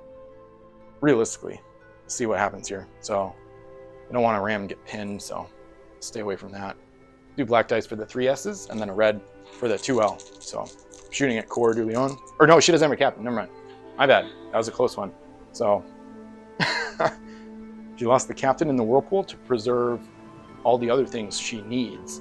Because she needs all 3 masts and the other crew to do what she's doing in this sequence. So lost the captain, so can't move and shoot. Coming through the whirlpool. Come out right there. Roll for damage. Okay, she does take damage. This is why she couldn't lose any masts. She loses her explorer, but now if Grand Temple hits all 3 times, she still has helmsman oarsman to get home. And she needs both. So maybe Grand Temple, I don't know if she should ram, probably not. But that's her 2 actions. So now we flip it back to HMS GT UPS. And yeah, so the writing's on the wall. This is the last golden play. So they have to interrupt it, but they've got 2 ships, 3 actions between them. 2 ships that'll move anyway. They can both come through, but only one can do something after coming through. I don't think there's a way to do it. If they board with either of them, I mean, they board the Grand Temple. Loser chooses Hyena. The problem is they can't move and shoot and board. They need to do like they really need captain on HMS Grand Temple, but he was killed early. So I don't think there's a way to do it. So they either dismast it and then she gets home, or if they ram and board, they can't dismast. They can't take out enough mass, and then she'll get home. If she loses the boarding party, she loses the oarsman. It doesn't matter because she's not going to be derelict anyway. So there's really no way to. I think there's no way to win. So maybe they could do that foreplay. I mean, this game is just getting ridiculous. I feel like that's the only way to win. I think my analysis is sound. I don't think Grand Temple can interrupt this 5 coming home. I think they have to build a fort and then play the long game. Because, yeah, Grand Temple with a ram and board, with her second action coming through, her max damage is 1 mast and 1 boarding win. But if they eliminate the oarsman or the helmsman, it doesn't really matter. They would eliminate a crew and then just dock home. With a ram, Grand Temple really can't block. Actually, maybe she can block just enough, but then they would eliminate the oarsman. Let me just simulate this real quick. So they come through with 1 action. Their second action, let's move on, I guess on the port bow. They go here, and then they ram. It's going to look silly, but they ram right here. Hyena can still get away, because let's say she loses a mast in the ramming, and she loses the boarding party, takes out the oarsman, she still has her helmsman, and then she's there. So, and we know Kawar, she won't get a second action through the whirlpool. So, yeah, they gotta go for the sport play. This is crazy. So, and they have to build it this turn, or else the game's over. So they're gonna go. They can't interrupt this 5. So this is how you got to play fleets optimally. They have to build a fort. They're required, or else they're essentially forfeiting if they don't build it. So say what you will, but they have to go for the win. And this is competitive play. Roll for damage on Grand Temple Whirlpool. Nothing. And I'm just gonna dock here, I think, or core. Let me think about this real quick. I'll preserve the roll either way, of course, but maybe core should move out of the way. Well, it doesn't matter. Both of these islands are right next to whirlpools.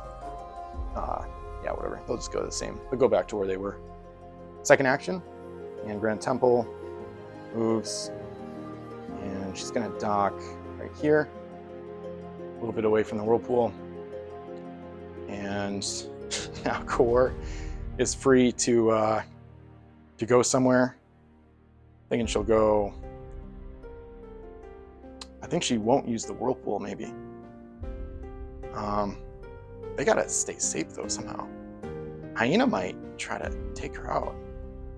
If they build a fort at the end of their turn, Hyena knows the game doesn't end when she unloads the 5, so she might actually go attack core. But then the problem is that opens up the door for Grand Temple. Yeah, Grand Temple is actually. She's gonna think about that. She's gonna dock there actually, so she can at least get back through. And then that way, if Kawar goes home, Hyena comes through, move, and then a shoot action with the second action. Hyena can't really risk losing more crew though. She's gonna go home. She's already lost big crew. Oh, she's lost the captain. That's another reason to build the fort. This is like a stalemate basically. So, yeah, this is pretty funny. Yeah, it's like a fort abuse. This is pretty funny though. I think it's funny. So, because if Hyena comes through, attacks Core, Grand Temple can then go through and hit her. And then Hyena has to brave another whirlpool trip just to get back with that 5. So, either way, Hyena going after Core here doesn't make any sense. So Core feels a little bit emboldened by that conclusion. So she's gonna go right there. Because even if Hyena comes through here, at least they're not by the home island, but then second action to shoot, but then Grand Temple comes through, shoots back at Hyena. She goes 3 for 3. Hyena is then left with no masts, and she can't afford to lose any cargo via the whirlpool. So Hyena really's got to unload this 5 this turn. So Core is going to use that to not be scared. And they're going to end their turn by building Paradis de la Mer. So I'll pop this fort up. And of course, the risk here is that the volcano could destroy this coin. I guess actually the flag's already in a good spot. 5 flag fort. So volcano, mysterious island effects are not applied. While the fort is on an island. So they're gonna use the 5 here for a 4 gold fort. Build it up. Finally, we see a fort. It's been a while. Thought they would show up more in this tournament. I think there's so many big gunship threats that it's less likely to build a fort. So, because if you know it's going to probably get destroyed, it's less of a good tactic. So, so now that's of course the end of their turn. And Hyena, they want to get their gold lead. They're going to dock like that, unload the 5. They are now winning 13 to 8, but there's now gold back in play at the fort, so the game doesn't end. And now they have another action to give Hyena, but they really want crew. They really want to get their captain back. That was a big loss, losing the captain and the explorer. That could come in problematic as well.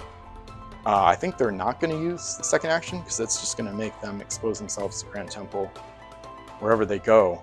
So, oh, this got messed up. Oh, this was farther down.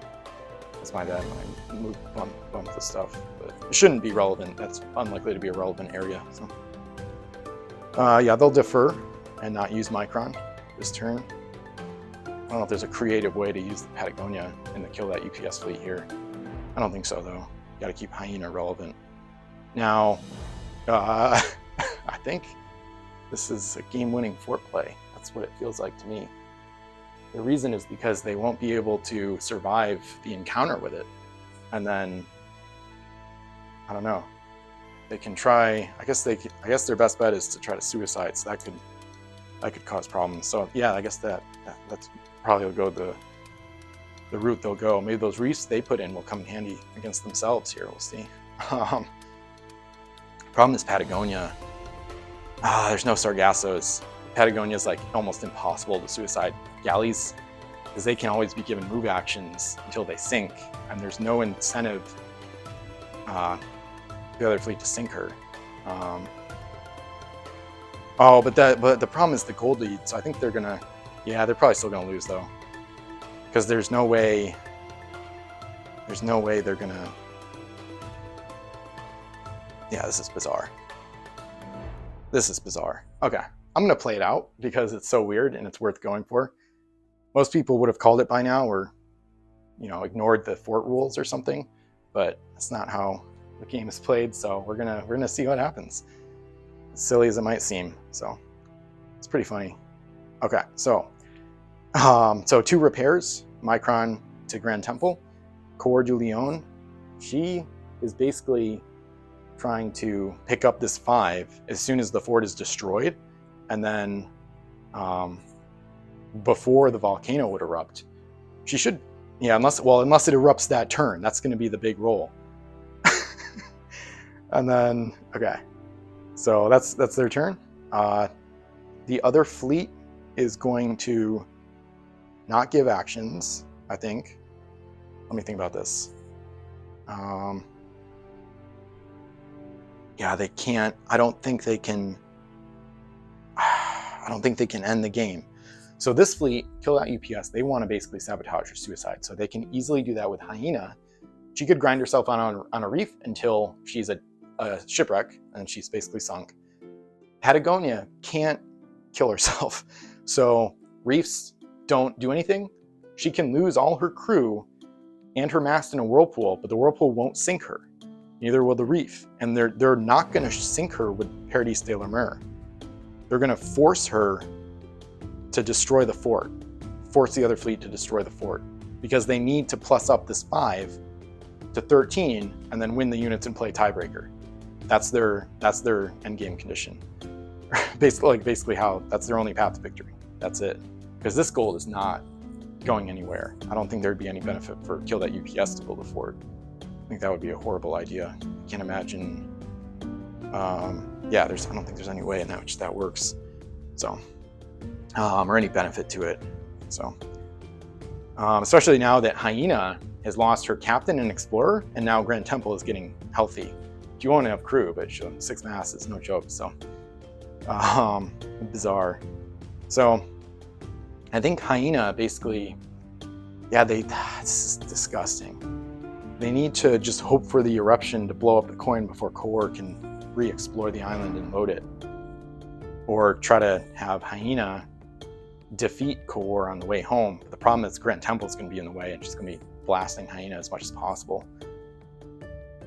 This is crazy. So, Hyena, I think she should defer her actions and not do anything until Grand Temple is out of the way. Grand Temple is going to fully repair, and then she's going to go away to make the fort look more enticing. Because neither player kill that UPS. They're not willing to, obviously they can't forfeit. They lose the tournament. It's like the tournament is on the line, but they can't play their game because the fort is in the way of the counting up the gold scores. So Hyena, let's see here. Yeah, I don't think she's basically the way it's gonna work is she's gonna come through. She's probably gonna come through out of range of the fort at some point. She'll come through, maybe she'll come through right now. The problem is the whirlpool damage is gonna start killing her crew. But oh well. She'll come through and end up where the S is right there, being out of fort range and out of Grand Temple's range. Just fully knowing that the other fleet doesn't really have much interest in attacking her. I think she's gonna wait because Grand Temple is gonna knock her down to 1 mast. And then she can only shoot at the fort with like 1 mast, basically.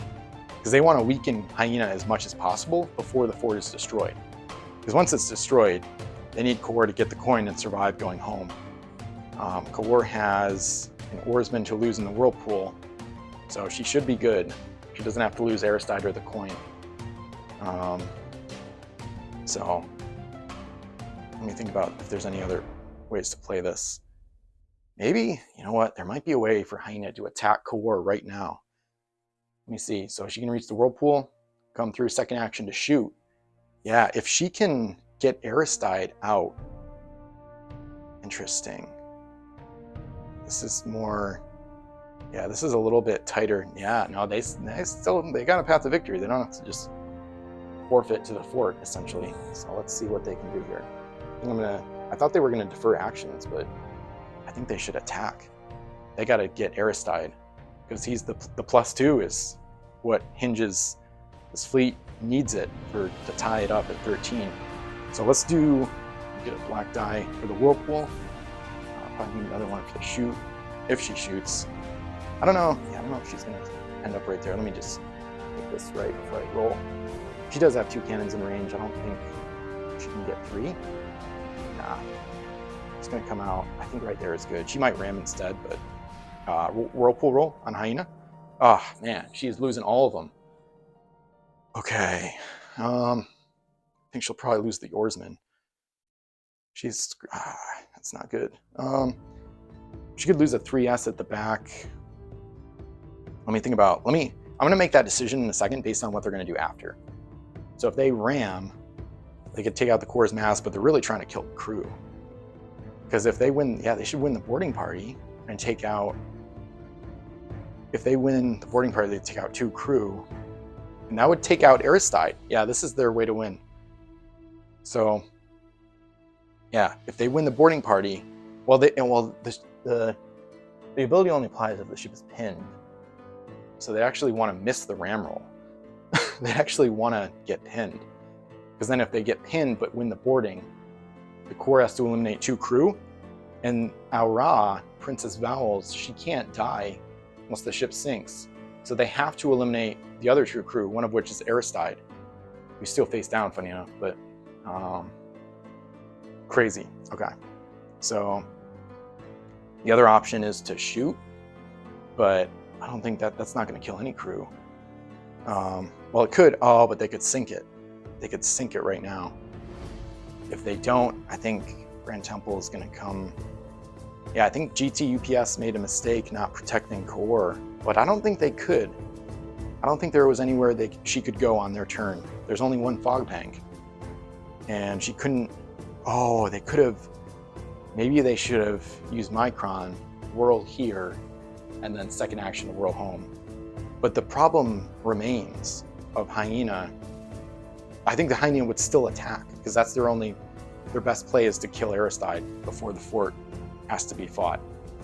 Because then Hyena could still come through here, ram the core at home, and then hope that she doesn't win the ram, and then win the board and kill 2 crew, one of which would be Aristide, so it doesn't really matter. So unless they couldn't get here, I don't think, on their turn. If they only repaired 1 mast on Grand Temple, she goes through this whirlpool, maybe she makes it, yeah, I guess she would probably make it to that fog bank. Interesting. Yeah, that feels weird now I'm thinking about that, because I want to play this optimally without any, I'm not, like, I'm not willing to make mistakes in the finals. So, she might do that actually. She was here, she was S+S back this way, so she should go through the whirlpool and hide. She should go through here, and she'd have to roll for damage, so she might lose that oarsman, which could be problematic later on. And then, but then she'd be able to get, yeah, that's a close one actually. It's really tight, but I think she's just barely there. Yeah, she's like on it basically, like touching at the edge. But that's still touching, so she would get into the fog bank. They have to do that. Okay, yeah, I think I'm gonna do that instead. So we're gonna have that happen. So Grand Temple repairs 1 mast. So Grand Temple repairs 1 mast, and then core moves into the whirlpool, comes out here, goes into the fog bank, because they have to protect Aristide. They need to protect him. It might delay them re-exploring the 5, so the volcano would have more times to try to erupt to kill it, but whatever. So eliminate the coin, I mean. So whirlpool roll for the core du Lion. As she goes through, she does lose something, so she'll lose the oarsman. She can't afford to lose Aristide. So that gets ugly, because if she might not be able to take a whirlpool on the way back with the 5. She might have to do the long way, go all the way across the board. But if Grand Temple destroys Hyena first, she can afford to do that, because Patagonia probably won't catch her or do anything. So,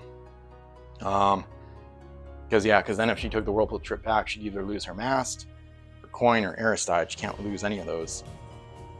At least not really. Eventually, I mean, if she lost the mast, Grand Temple could tow her back. So I guess that would work, but whatever. Just depends on how they want to do it. So, okay. So now we switch back to kill that UPS fleet. So now they're not able to hit, now they're not able to hit core. So, and she's gonna sit in the fog. She's not going anywhere. Not until this coin is available. So they're trying to force Hyena to attack the fort. If she comes through right now, her second action, she doesn't have a captain, so she'd just be able to get in range.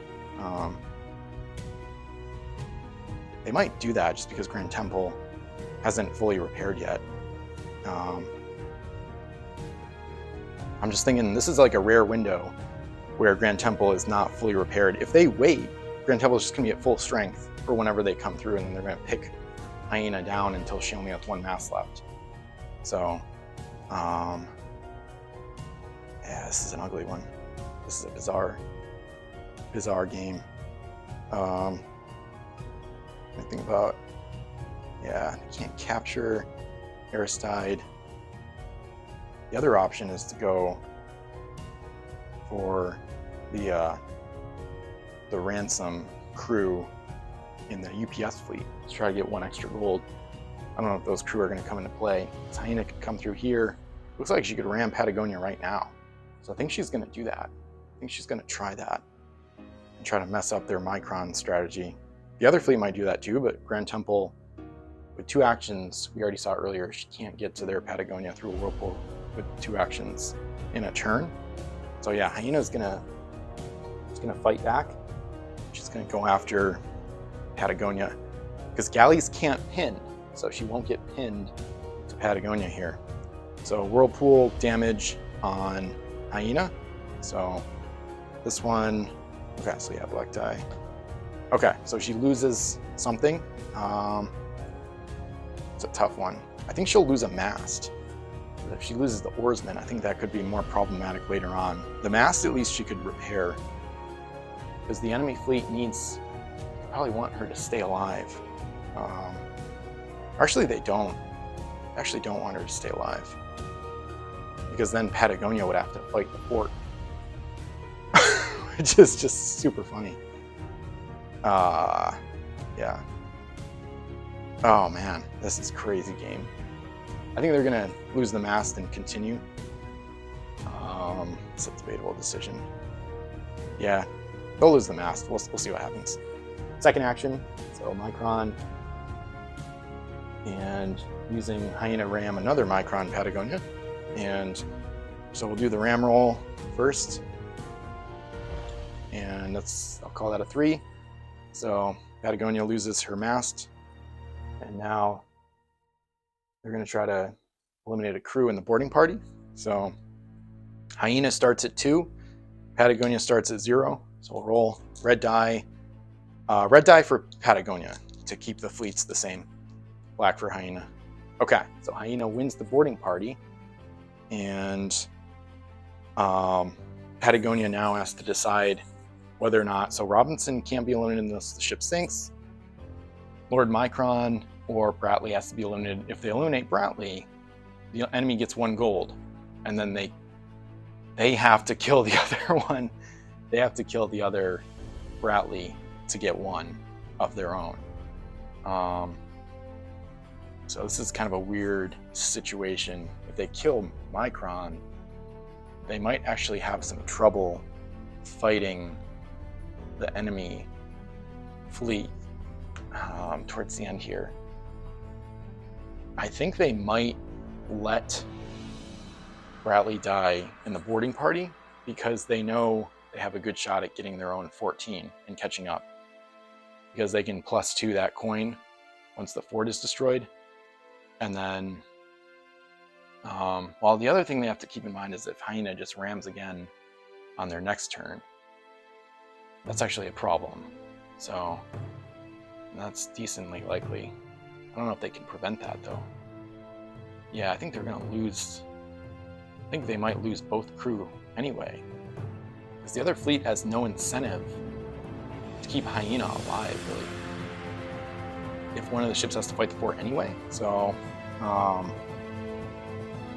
so Hyena, she would survive an attack by the temple, because temple can come through, but she can't shoot. She can only ram. So it's kind of a weird, awkward situation. I guess actually there might be a way to do this. If Patagonia loses Bratley, I'm trying to think if they can keep Micron somehow. I think they can. So if they lose Bratley, they could use Micron next turn, or they might just unload him, repair Patagonia, because Patagonia can't afford to get captured. So she's probably going to repair whenever she loses a mast. Yeah, she would unload Micron to the home island as free action repair, and then Hyena could ram again though. But then there's no crew to eliminate. That's the key. There's no point in ramming again while Micron is on the home island. So, yeah. So this will teach the English fleet to unload Micron like every turn after he's used, I suppose. So yeah. If they eliminate Micron, you can't bring him back. It's not going to be good. I think they're going to need him at some point during this weird endgame sequence. If they lose Bratley, they know that they can kill the other Bratley, I believe, because Patagonia will at some point, I think she'll be forced to flee the home island to take on the fort, so it's not a stalemate or a forfeit. And then when you think about the order of operations, because eventually the fort would fall to Patagonia, because it's not gonna, there's no reason to fire back, because it will just lose the gold score if the game ends. So they'll let Patagonia destroy the fort, then the gold is freed up for Core or Grand Temple to explore. And then once they get the 5 home +2 with Aristide, then they'll have 13, and then with their last action of the game, they would be able to kill the other Bradley, I believe. Yeah, I think HMS GT UPS can pull off the tiebreaker win because it's all dependent on the endgame rules and the wording. So I asked Wolf about this a while back. It's on page 14 of the Pirate Code. It says at the beginning of his or her own turn, a player has no possibility of getting any future move actions to any of his or her ships. The game ends immediately if all available gold has been unloaded to home islands. So they just have to, on their last turn, they have to sink Patagonia or kill Bradley before the Core docks home the final coin and pluses it up. So they would get ransom, and then the game doesn't end until the eliminated player's turn starts. But after their last ship goes out, Core can still dock home that final coin. So that's how they could manage to do this. The key there is the timing, because they're both going to happen. They have to happen on the same turn. So I'm going to eventually simulate this just because it's going to get really ridiculous. At least I think I'll have to simulate it. So basically Hyena would, so she won the boarding party 4-2. So I'm just thinking this was all to determine if GT UPS can afford to lose Bradley, and I think they can. I don't know that they can afford to lose Micron, but if they know they can kill the other Bradley in the enemy fleet, they're willing to lose Bradley in a boarding party, and they know they'll never lose Micron because on their turn they're always going to make sure he's unloaded to their own home island after using him. If they use him, they won't use him this turn because they need to get Patagonia's mass back up so she can't be captured. Or actually, she could get captured in a double action. So that's an ugly one. Let me think about that. I think I'll still eliminate Bradley, because as long as they don't get captured with Micron aboard, the Grand Temple might be able to recapture the Patagonia. Yeah, that's actually somewhat likely, I would say. They've got to lose a crew here, but I think it has to be Bradley. And then they'll unload Micron. Yeah, I think that's the way they got to do this. So, yeah, I think that makes the most sense. Okay. Gosh, this is going to go down in my competitive game history as one of the craziest endgames. It's just so tight, and it's so imperative for every fleet to make the right decision at every single moment, like which crew or which mass eliminated, and like how to do the logistics. They should have. I could even, if I'm trying to play optimally and going back in time to fix that, then they should have unloaded Micron already. But I just eventually it's just going to be like a retroactive solution to figure out who should win, or who would win under completely optimal conditions. So I'm just gonna try to keep playing and not go back and fix everything as it happens. Hopefully I don't realize that this was a mistake and they should have killed Micron, but I think that analysis was reasonable. And kudos if you're still watching. This is like definitely one of the longest competitive games I've played. Xerxes and I did have a couple 2-hour or longer games in tournament number 2, I think, but okay, so now that was both of their actions, and I think they'll keep their own Micron just because they know Grand Temple can't ram in one turn right now, at least not yet. So you would need 3 actions to get there. So that's 1, 2, 2S, yeah. So I think they're okay leaving their Micron aboard. Okay, so now we turn it back over to HMS GT UPS, and they're going to repair Patagonia, I believe. They could use Micron on Patagonia to let Grand Temple come through, ram Hyena. The problem is she can't eliminate more than one mast, and then She also doesn't want to lose her last crew, her oarsman. Not a big deal, but she doesn't want to lose it. And then Hyena could then re-ram Patagonia, or not ram, but capture her. She could re-move to touch the bow and capture Patagonia, which is an ugly one. Especially because then Omicron doesn't have to be aboard at that point. He could have been unloaded. Actually, that might be the play, because then if they did that, then they'd be sacrificing Hyena to get captured, essentially. So they might go away, actually. Yeah, because if Hyena stays here, I think Grand Temple gets 2 actions to ram. Micron is unloaded at the end of the turn with a free action to the home island. And then on the next turn, the other fleet, sure, they can capture Patagonia, but then Grand Temple will be blocking our path to the Whirlpool. She probably can't get there anyway. Not quite. Not quite. Even with the Houndson while towing, should be reduced S+S total speed. So I don't think capturing Patagonia with just Robinson aboard is really worth it. And that's actually another reason that it's probably a good idea to kill Bradley, is they can't let Patagonia get captured with Bradley aboard, because then if they can somehow bring it back, it'd be worth 5. And that's, I don't think they'd be able to, that'd be real ugly. So then to keep Hyena alive, capture this to get their own 5 back. So have a capturing Bradley trade, basically. So based on that, I think Hyena is going to probably duck out of there on their turn, which might make HMS Grand Temple fleet more aggressive here, knowing that she should probably head out. Patagonia still doesn't want to get captured, though. So she might just repair her mast, unload Micron. That way, the enemy would have to, if they wanted to capture her, they'd have to use 2 actions. They'd have to re-ram, and then, or actually, if they re-rammed at the bow and took out the mast in the ram, which is still an if, they could roll a 1 on the ram roll, and then they would start the second action touching the bow, so then they could capture it and start moving from there. That's actually an ugly one. I gotta make sure she can't reach this Whirlpool. Nope, she can't get there with 2S.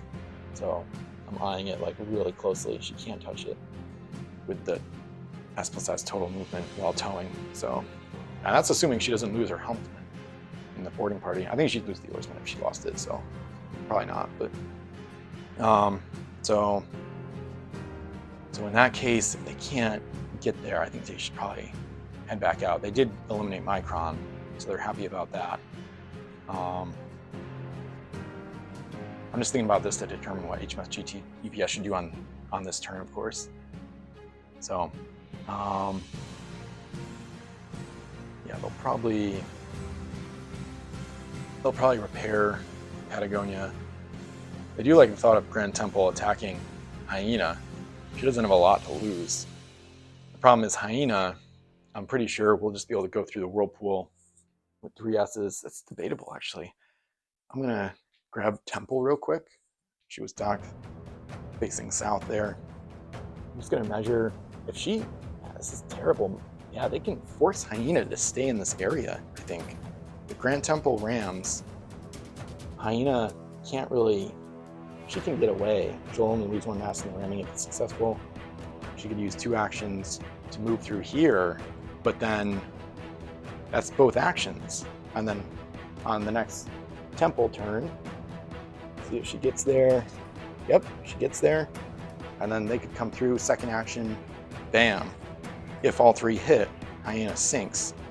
So they might be aggressive here and try to take out Hyena sooner. I still think it was a decent idea for the Hyena to go for the ransom kill, because it really forces the enemy's hand. Now they have to kill this Bradley before unloading the winning goal. They really force the enemy to have a really annoying final turn. Like, things have to go really, really right for GT UPS to win. So they can pull it off. We'll just see if they can. Okay. So based on that, so worst case scenario, if GT rams here, and then Micron is unloaded at the end of their turn. I would say she didn't ram at the bow, really. Well, that's a weird. Yeah, that's a weird situation. They could claim that they did, or maybe I guess they already did. I'm gonna say they did. So don't have the what if game. I don't like the what ifs. So so Grand Temple, she comes through. Worst case scenario, she doesn't do ram damage, and then Micron is unloaded after he's used, and then on their turn, Hyena can capture and then immediately start moving. Okay, so now the question is 4S enough to get her to the whirlpool? I don't think it will be, because she toes at the beginning of the move action, and then that's 1, 2. Oh, I think. Oh no, it is. Never mind. So she was like right there, basically. Yeah, she's pretty easily actually. 3, 4. Okay. Let me just keep simulating, or like thinking about if this happens, if it's the right move for the GT UPS fleet. So then they'd be there. That's both actions. Now it would turn over. That's pretty ugly. Micron would be here. That's still an ugly possibility. And then Grand Temple, well then they don't have Micron. Oh, this is ugly. They don't have Micron. So if she comes through here, then she's stuck. And then they've lost Patagonia for good, maybe. Okay. So that's ugly. So I think they need to try to prevent Patagonia from getting captured here. Let's see if they can do that long term. Hopefully they don't need Cohort to assist, because she can't really afford to lose any. She can't afford to lose Aristide.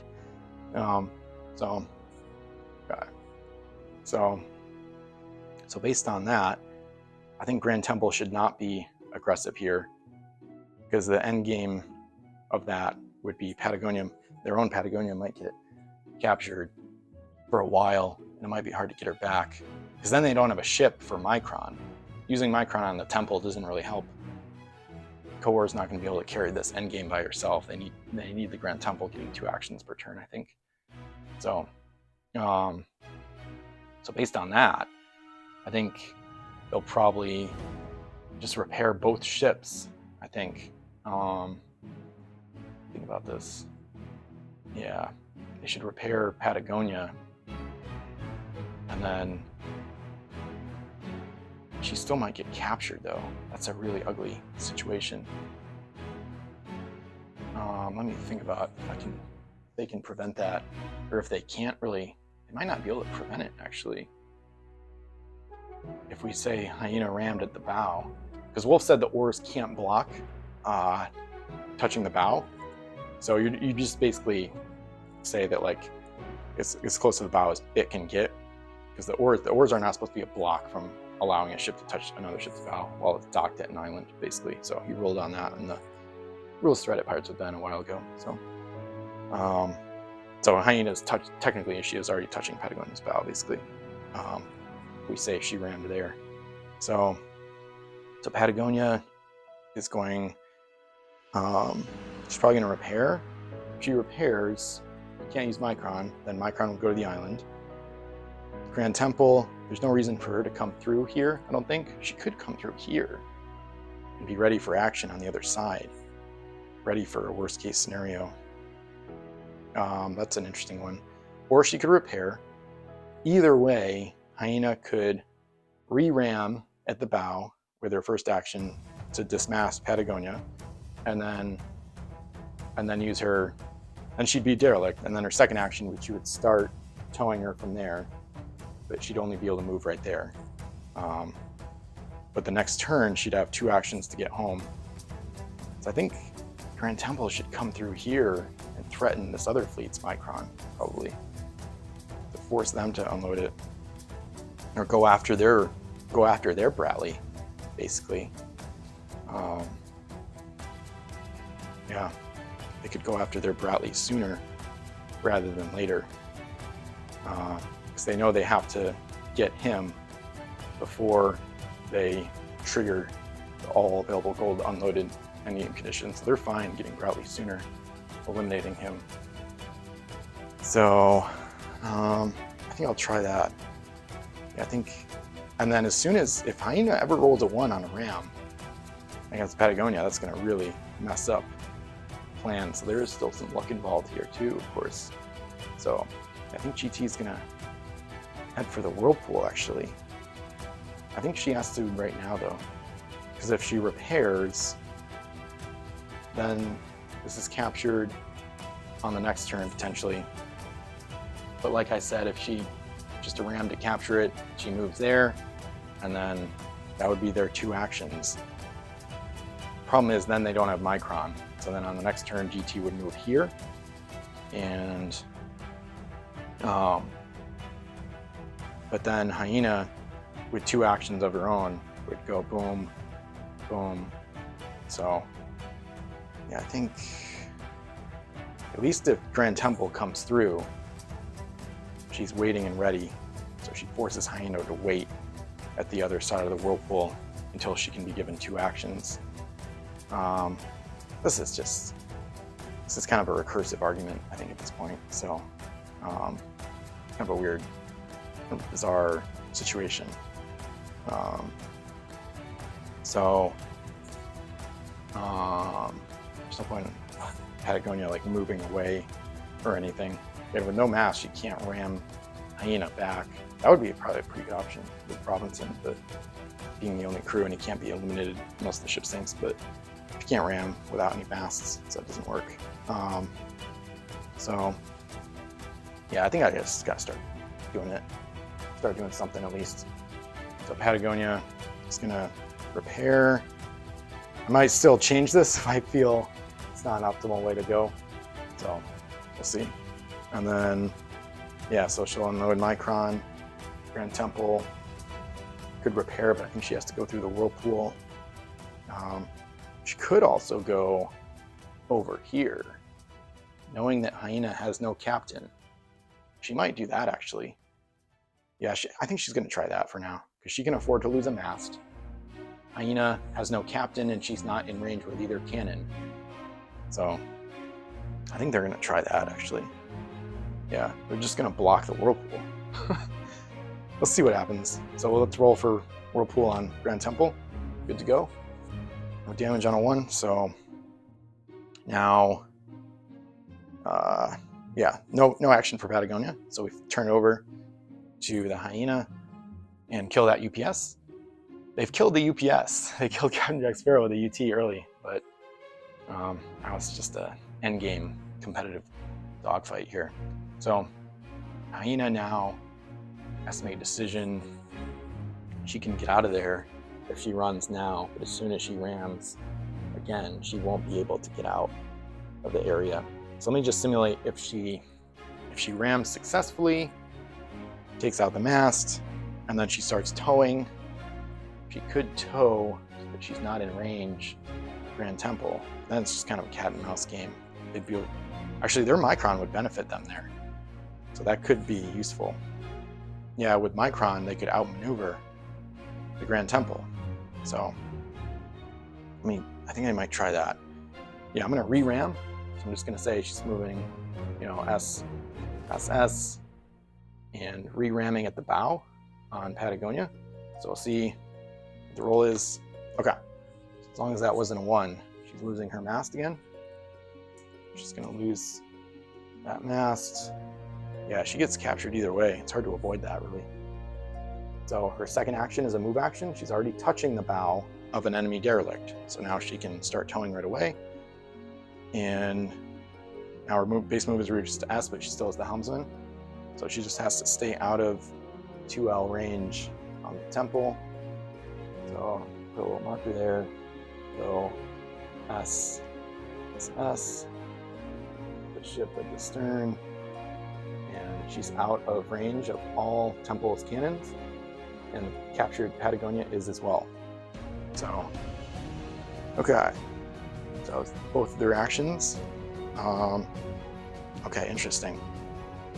So now, Grand Temple fleet, they can't just recapture Patagonia. They have to deal with Hyena first. So they probably will try to, I guess. There's no other, I don't think there's a better choice. They could measure, they could go through the whirlpool and go towards the enemy home island, knowing that Hyena can't get there, it looks like. Yeah, it looks like she won't be able to reach the whirlpool, not quite. With 1 move action, problem is Hyena can get close and then wait, because Grand Temple doesn't have 2 actions now. Grand Temple could come here, and then Hyena would probably go 1 action to get close to the Whirlpool. Then Grand Temple is moved here this turn. Oh, but without Micron, she can't ram their Patagonia on their turn. So she's probably just going to attack Hyena. Probably going to ram her. With only 2 S's, I don't think she can really block her. That's all right. So I think she's got it rammed to try to take out a mast. Okay. Yeah, I'll go up here. Actually, she can block. Oh, she can block pretty great, actually. She can ram right at the bow, basically. So ram roll against Hyena. HMS Grand Temple rolls a 1. So she is now pinned. Actually, since she'd get pinned either way, so I might not do this, actually. Sorry about that. I forgot about getting pinned. Because then Hyena... Well, Hyena... No, actually, I'd probably still do it. Because Hyena probably wouldn't shoot. She's probably going to flee. Well, it depends on if she can get back or not. So let me check that out real quick. So she can go 1, 2, could be in that direction. Yeah, she can. She can get away. She might as well. Okay, so we'll keep this the same. And so no ram damage. We'll see if they can board successfully. Yeah, Grand Temple, I think she wants to board. She doesn't really care about her oarsmen too much. Yeah, so red die for Grand Temple, black for Hyena. So got a boarding party. Okay, so 8 to 5, the Grand Temple wins. Hyena has to lose a crew. That's all she's got. She'll lose her oarsmen. That could be big later on. We'll see. And they don't have Micron down the home island, so that's all they can do. Because Coeur de Leon, I don't think she should come out of the fog bank. Aristide is essential to them winning, so they can't. She's just waiting for the fort to get destroyed. Okay, so now the other fleet is gonna get Patagonia over here. So they should be able to dock her home without too much trouble, basically. So that could cause problems for the other fleet if they have an extra ship available. So yeah, that was a brilliant move to go get their Bradley ransom, and then they can't afford to lose Patagonia when Micron is aboard, so it kind of takes their Micron out of play. So now, 1 action, or 1 move, sorry, for S+S for the first action, and then their Micron is still in play. With the helmsman, Hyena can tow at S+S. She'll come through here, and now I don't think I have to roll for Whirlpool damage on Patagonia because Robinson can only be eliminated by an enemy ability, so I'm only going to roll for damage on Hyena. She does lose something. She's been unlucky with that. She knows Grand Temple can't get an extra action through the Whirlpool, so she's going to lose a mast and just repair it soon afterwards. So, and that'll end their turn. Yeah, Grand Temple, she might go to the fort, I guess. Probably. Yeah, there's no point in her picking up Micron, I don't think. Yeah, she actually wants him to stay at home in case they can recapture Patagonia later. So she's going to go either home or to the Whirlpool to go to the fort to repair it to the fort. I think she'll go home, but she can still be shot at the fort. Well, actually, she wants to go to the fort anyway, because that's where she'll end up. So she'll go, I think she'll go to the fort. So roll for Whirlpool damage, the red die. She does lose something finally, and she'll lose a mast. She really doesn't want to lose her final crew. She's an oarsman. She's going to go right here. And that ends their turn. Other fleet, now 1 action to Hyena at the dock. Docks Patagonia home. Now they have 2 Patagonias. This one only has Robinson, but she's going to dock, repair. Hyena gets Micron's action to repair the match she just lost in the Whirlpool. So that goes up like that, and then now it's the other turn. So Grand Temple is going to Go S plus S, dock at the fort, and that ends their turn. Now, now the other fleet is going to repair Hyena, I believe. They want to try to come out this fort. We got 2 ships, so that's nice at least. Yeah, now they're winning the units in play tiebreaker. So that's going to cause problems for the other fleet. I want to sink one of them. I guess the second tiebreaker would be points in play. That's definitely the one I like. If it's still tied 2-2 in units after the last gold is unloaded, but we'll see. So Hyena repairs. Second action is going to be for Patagonia to move S towards the whirlpool. The other fleet now can go. I think they'll just repair.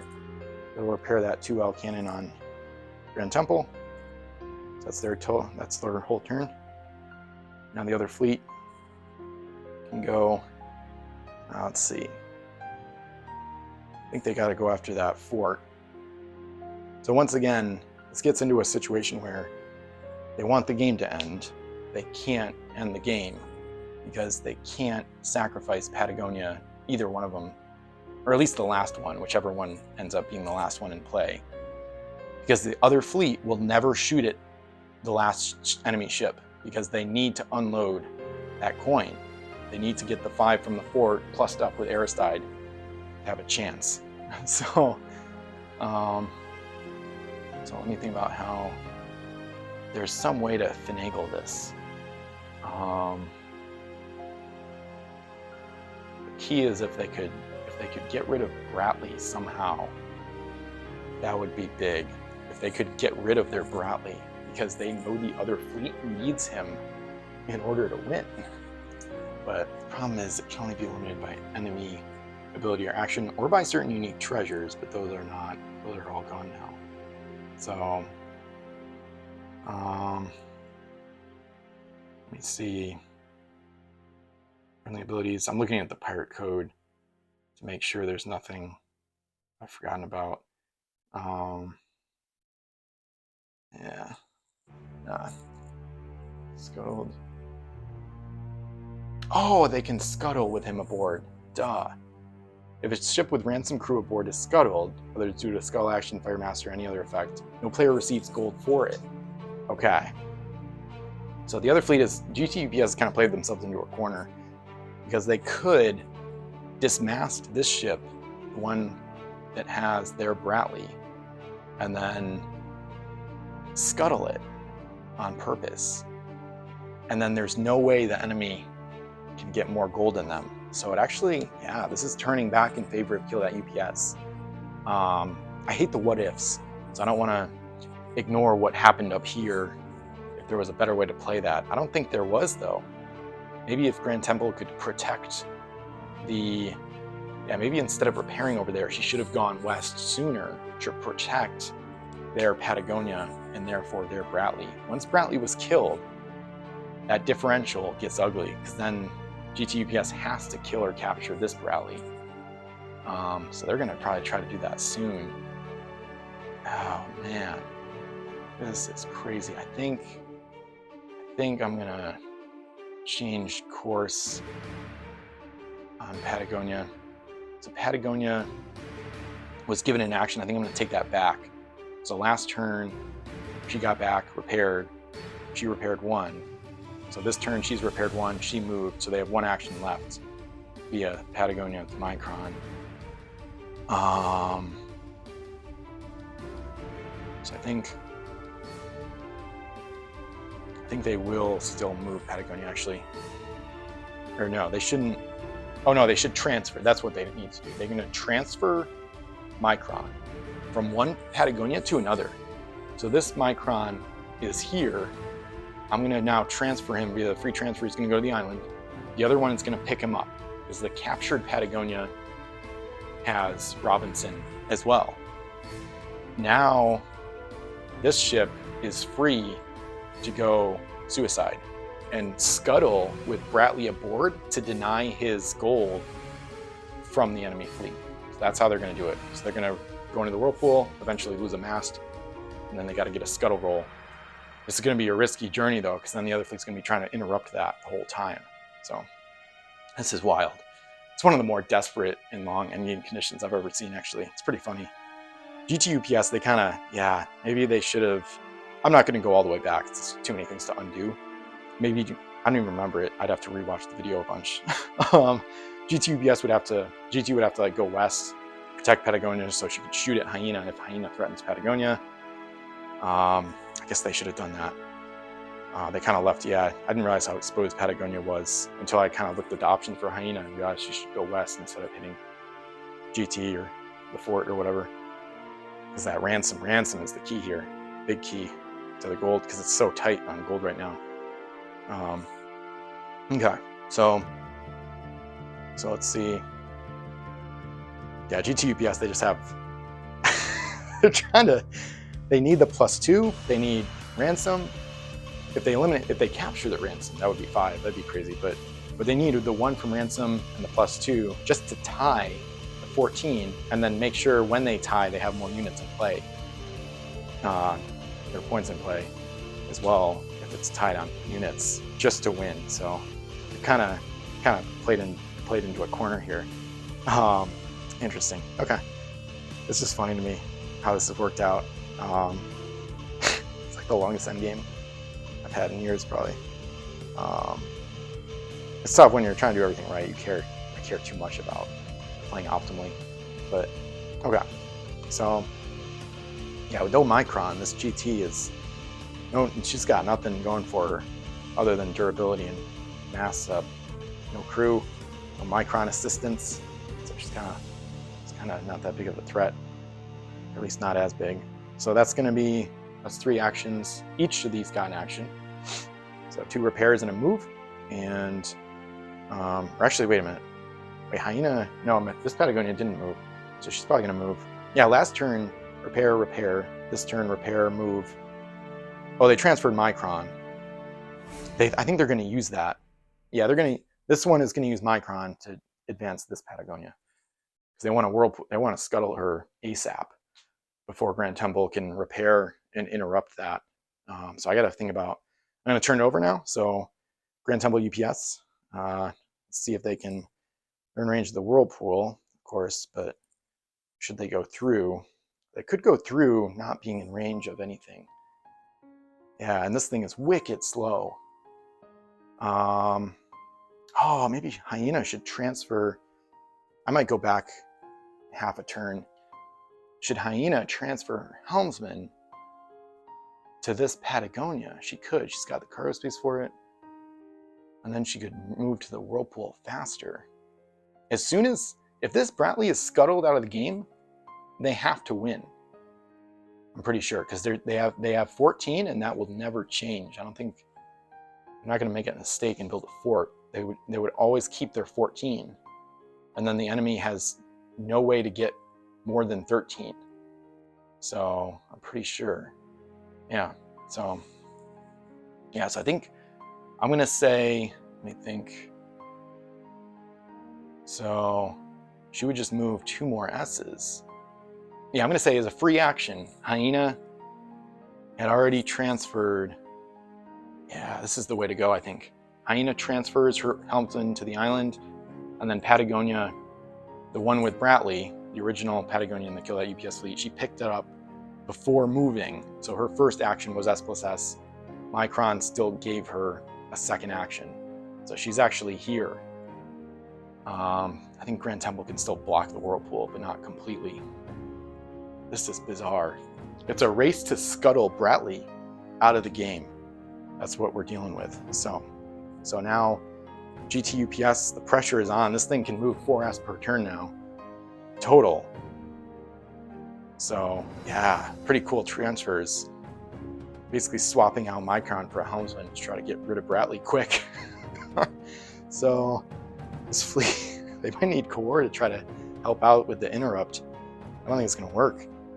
I don't know if they should even go through this Whirlpool. I think they have to, though. They're gonna have to keep following her through. Once she loses the mast, that's gonna be interesting. But she can still move at the same speed. So I guess Grand Temple should go through, block. She's touching the whirlpool. She can't block her completely. She can, looks like she can definitely prevent her from getting to the whirlpool with one action. So, probably because of how long the ship is. Yeah, so I'll go there with Grand Temple. I just think if she doesn't do that, yeah, this Grand Temple not having Micron assistance is a disaster. Okay, the other option is to have Grand Temple go home. She wouldn't get there yet, though. She wouldn't get there yet. She'd only be able to get here. Then next turn, dock home, load up Micron. Grand Temple sacrifices her actions to Kawar in a bizarre reversal of the UPS strategy, where the lead ship is now benefiting the gold ship, Micron, and then Kawar can at least get double actions to go through whirlpools to try to stop them from scuttling Bradley. The problem is Kawar cannot afford to lose really anything in the whirlpool. They don't have, their French oarsman is gone. They either have to lose the mast or airside. And as soon as either of those things happen, she's screwed. I think they would be screwed. Then Hyena, they might use Hyena to then sink Kawar. I think they need the +2. The problem is they're too dependent on everything going right. So, all right. So I'm going to keep this the same then, because they cannot afford to use Kawar for this chase sequence. It's not going to work. Probably wouldn't even get there.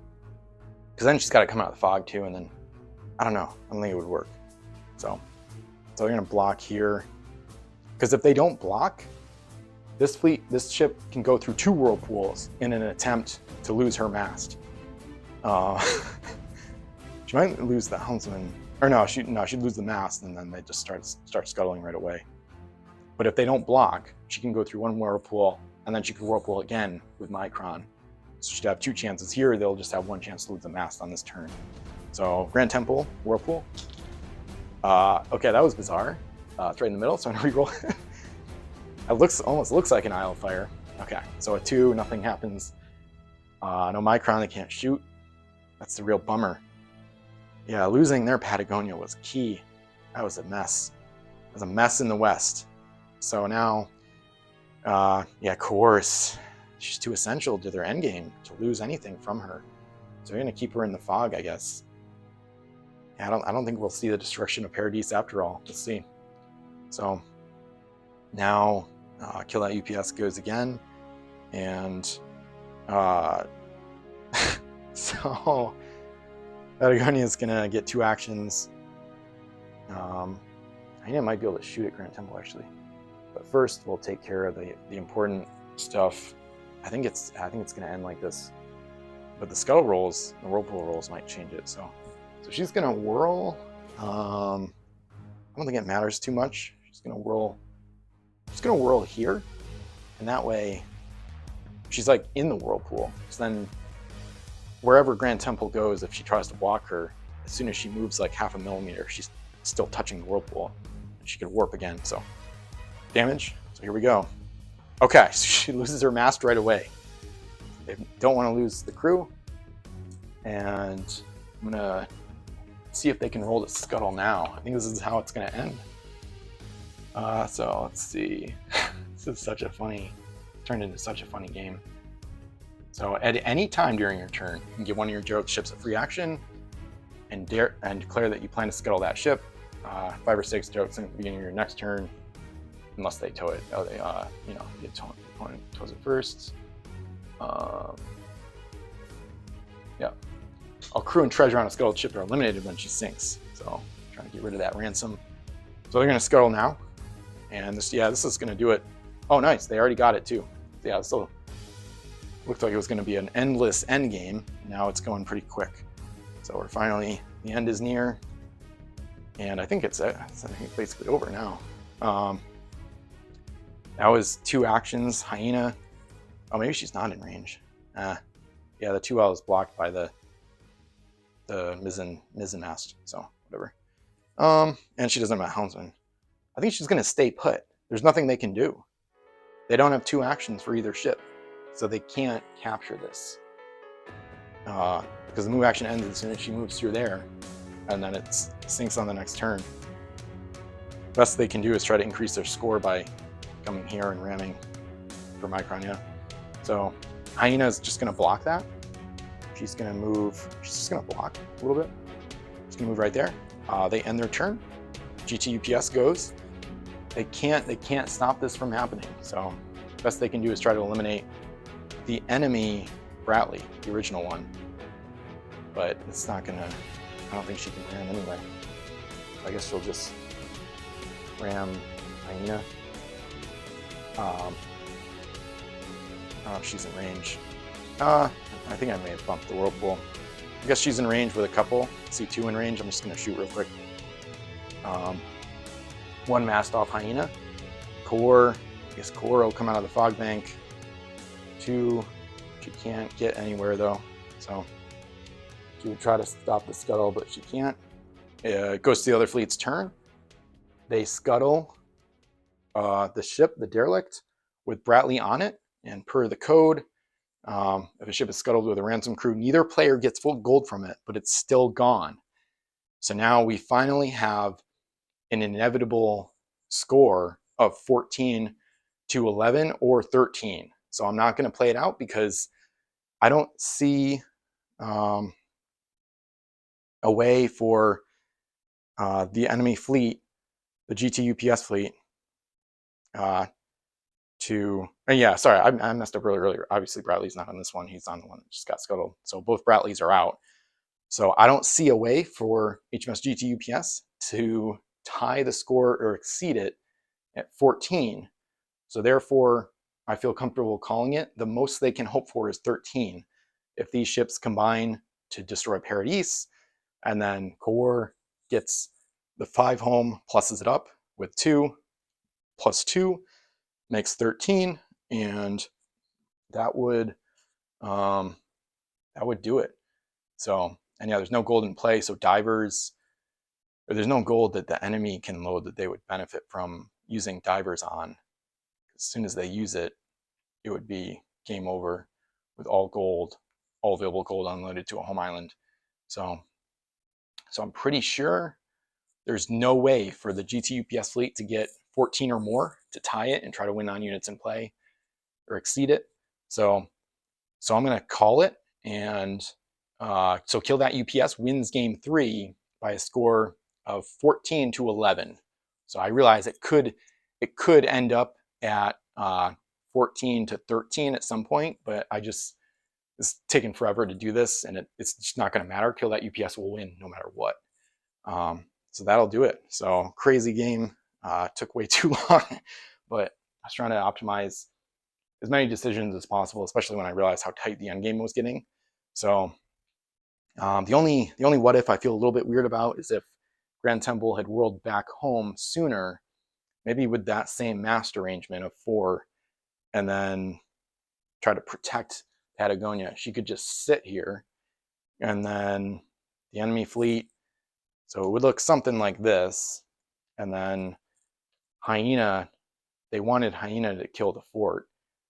I think they would have to keep protecting Micron though and Bradley, because as soon as they don't, they could use their Micron to send Hyena back, and if they're not protecting, I think the same sequence would happen. So in that case, Hyena would have free reign on the fort without GT getting in the way. The way it would work, and the way this is what I was expecting to happen, essentially, was Hyena would take on the fort.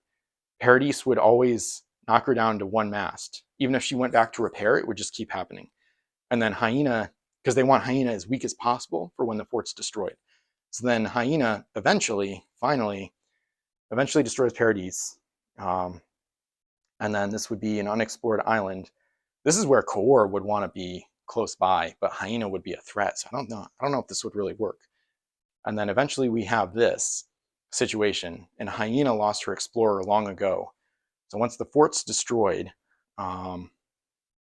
she might be able to destroy it with 1 action and then do the second action. They would probably shoot before that though to derelict Hyena. She'd have to go back, repair, come back. I guess when Paradise would be down to 1 flag, they'd probably go back, repair Hyena, come back through, and then re-attack with full, yes, they'd come back through here, not in range, and then they'd use, well, they'd come back right there, and then just stop.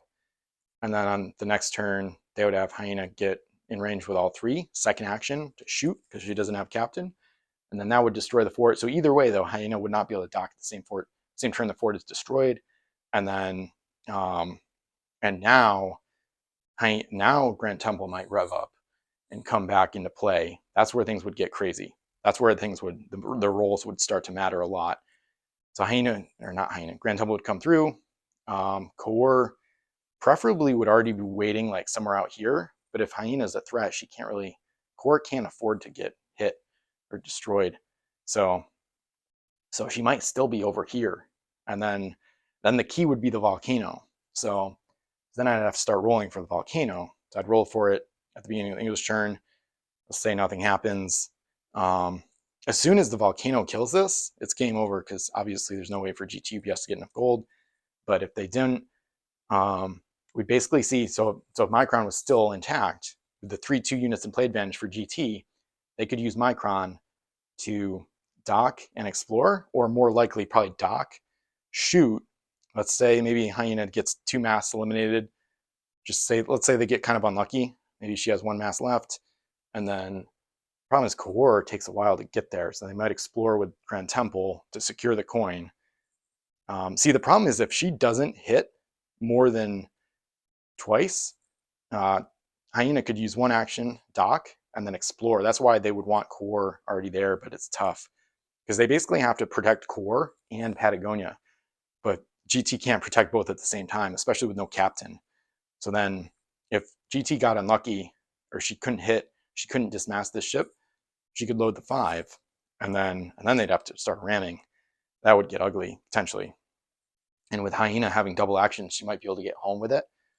But then if Hyena, best case for the English, or the GT, I mean, is Hyena just gets wrecked by Grand Temple, allowing Core to have free reign over this coin. She would load it, probably take the long route home, and then GT would go after Bradley before he could be scuttled.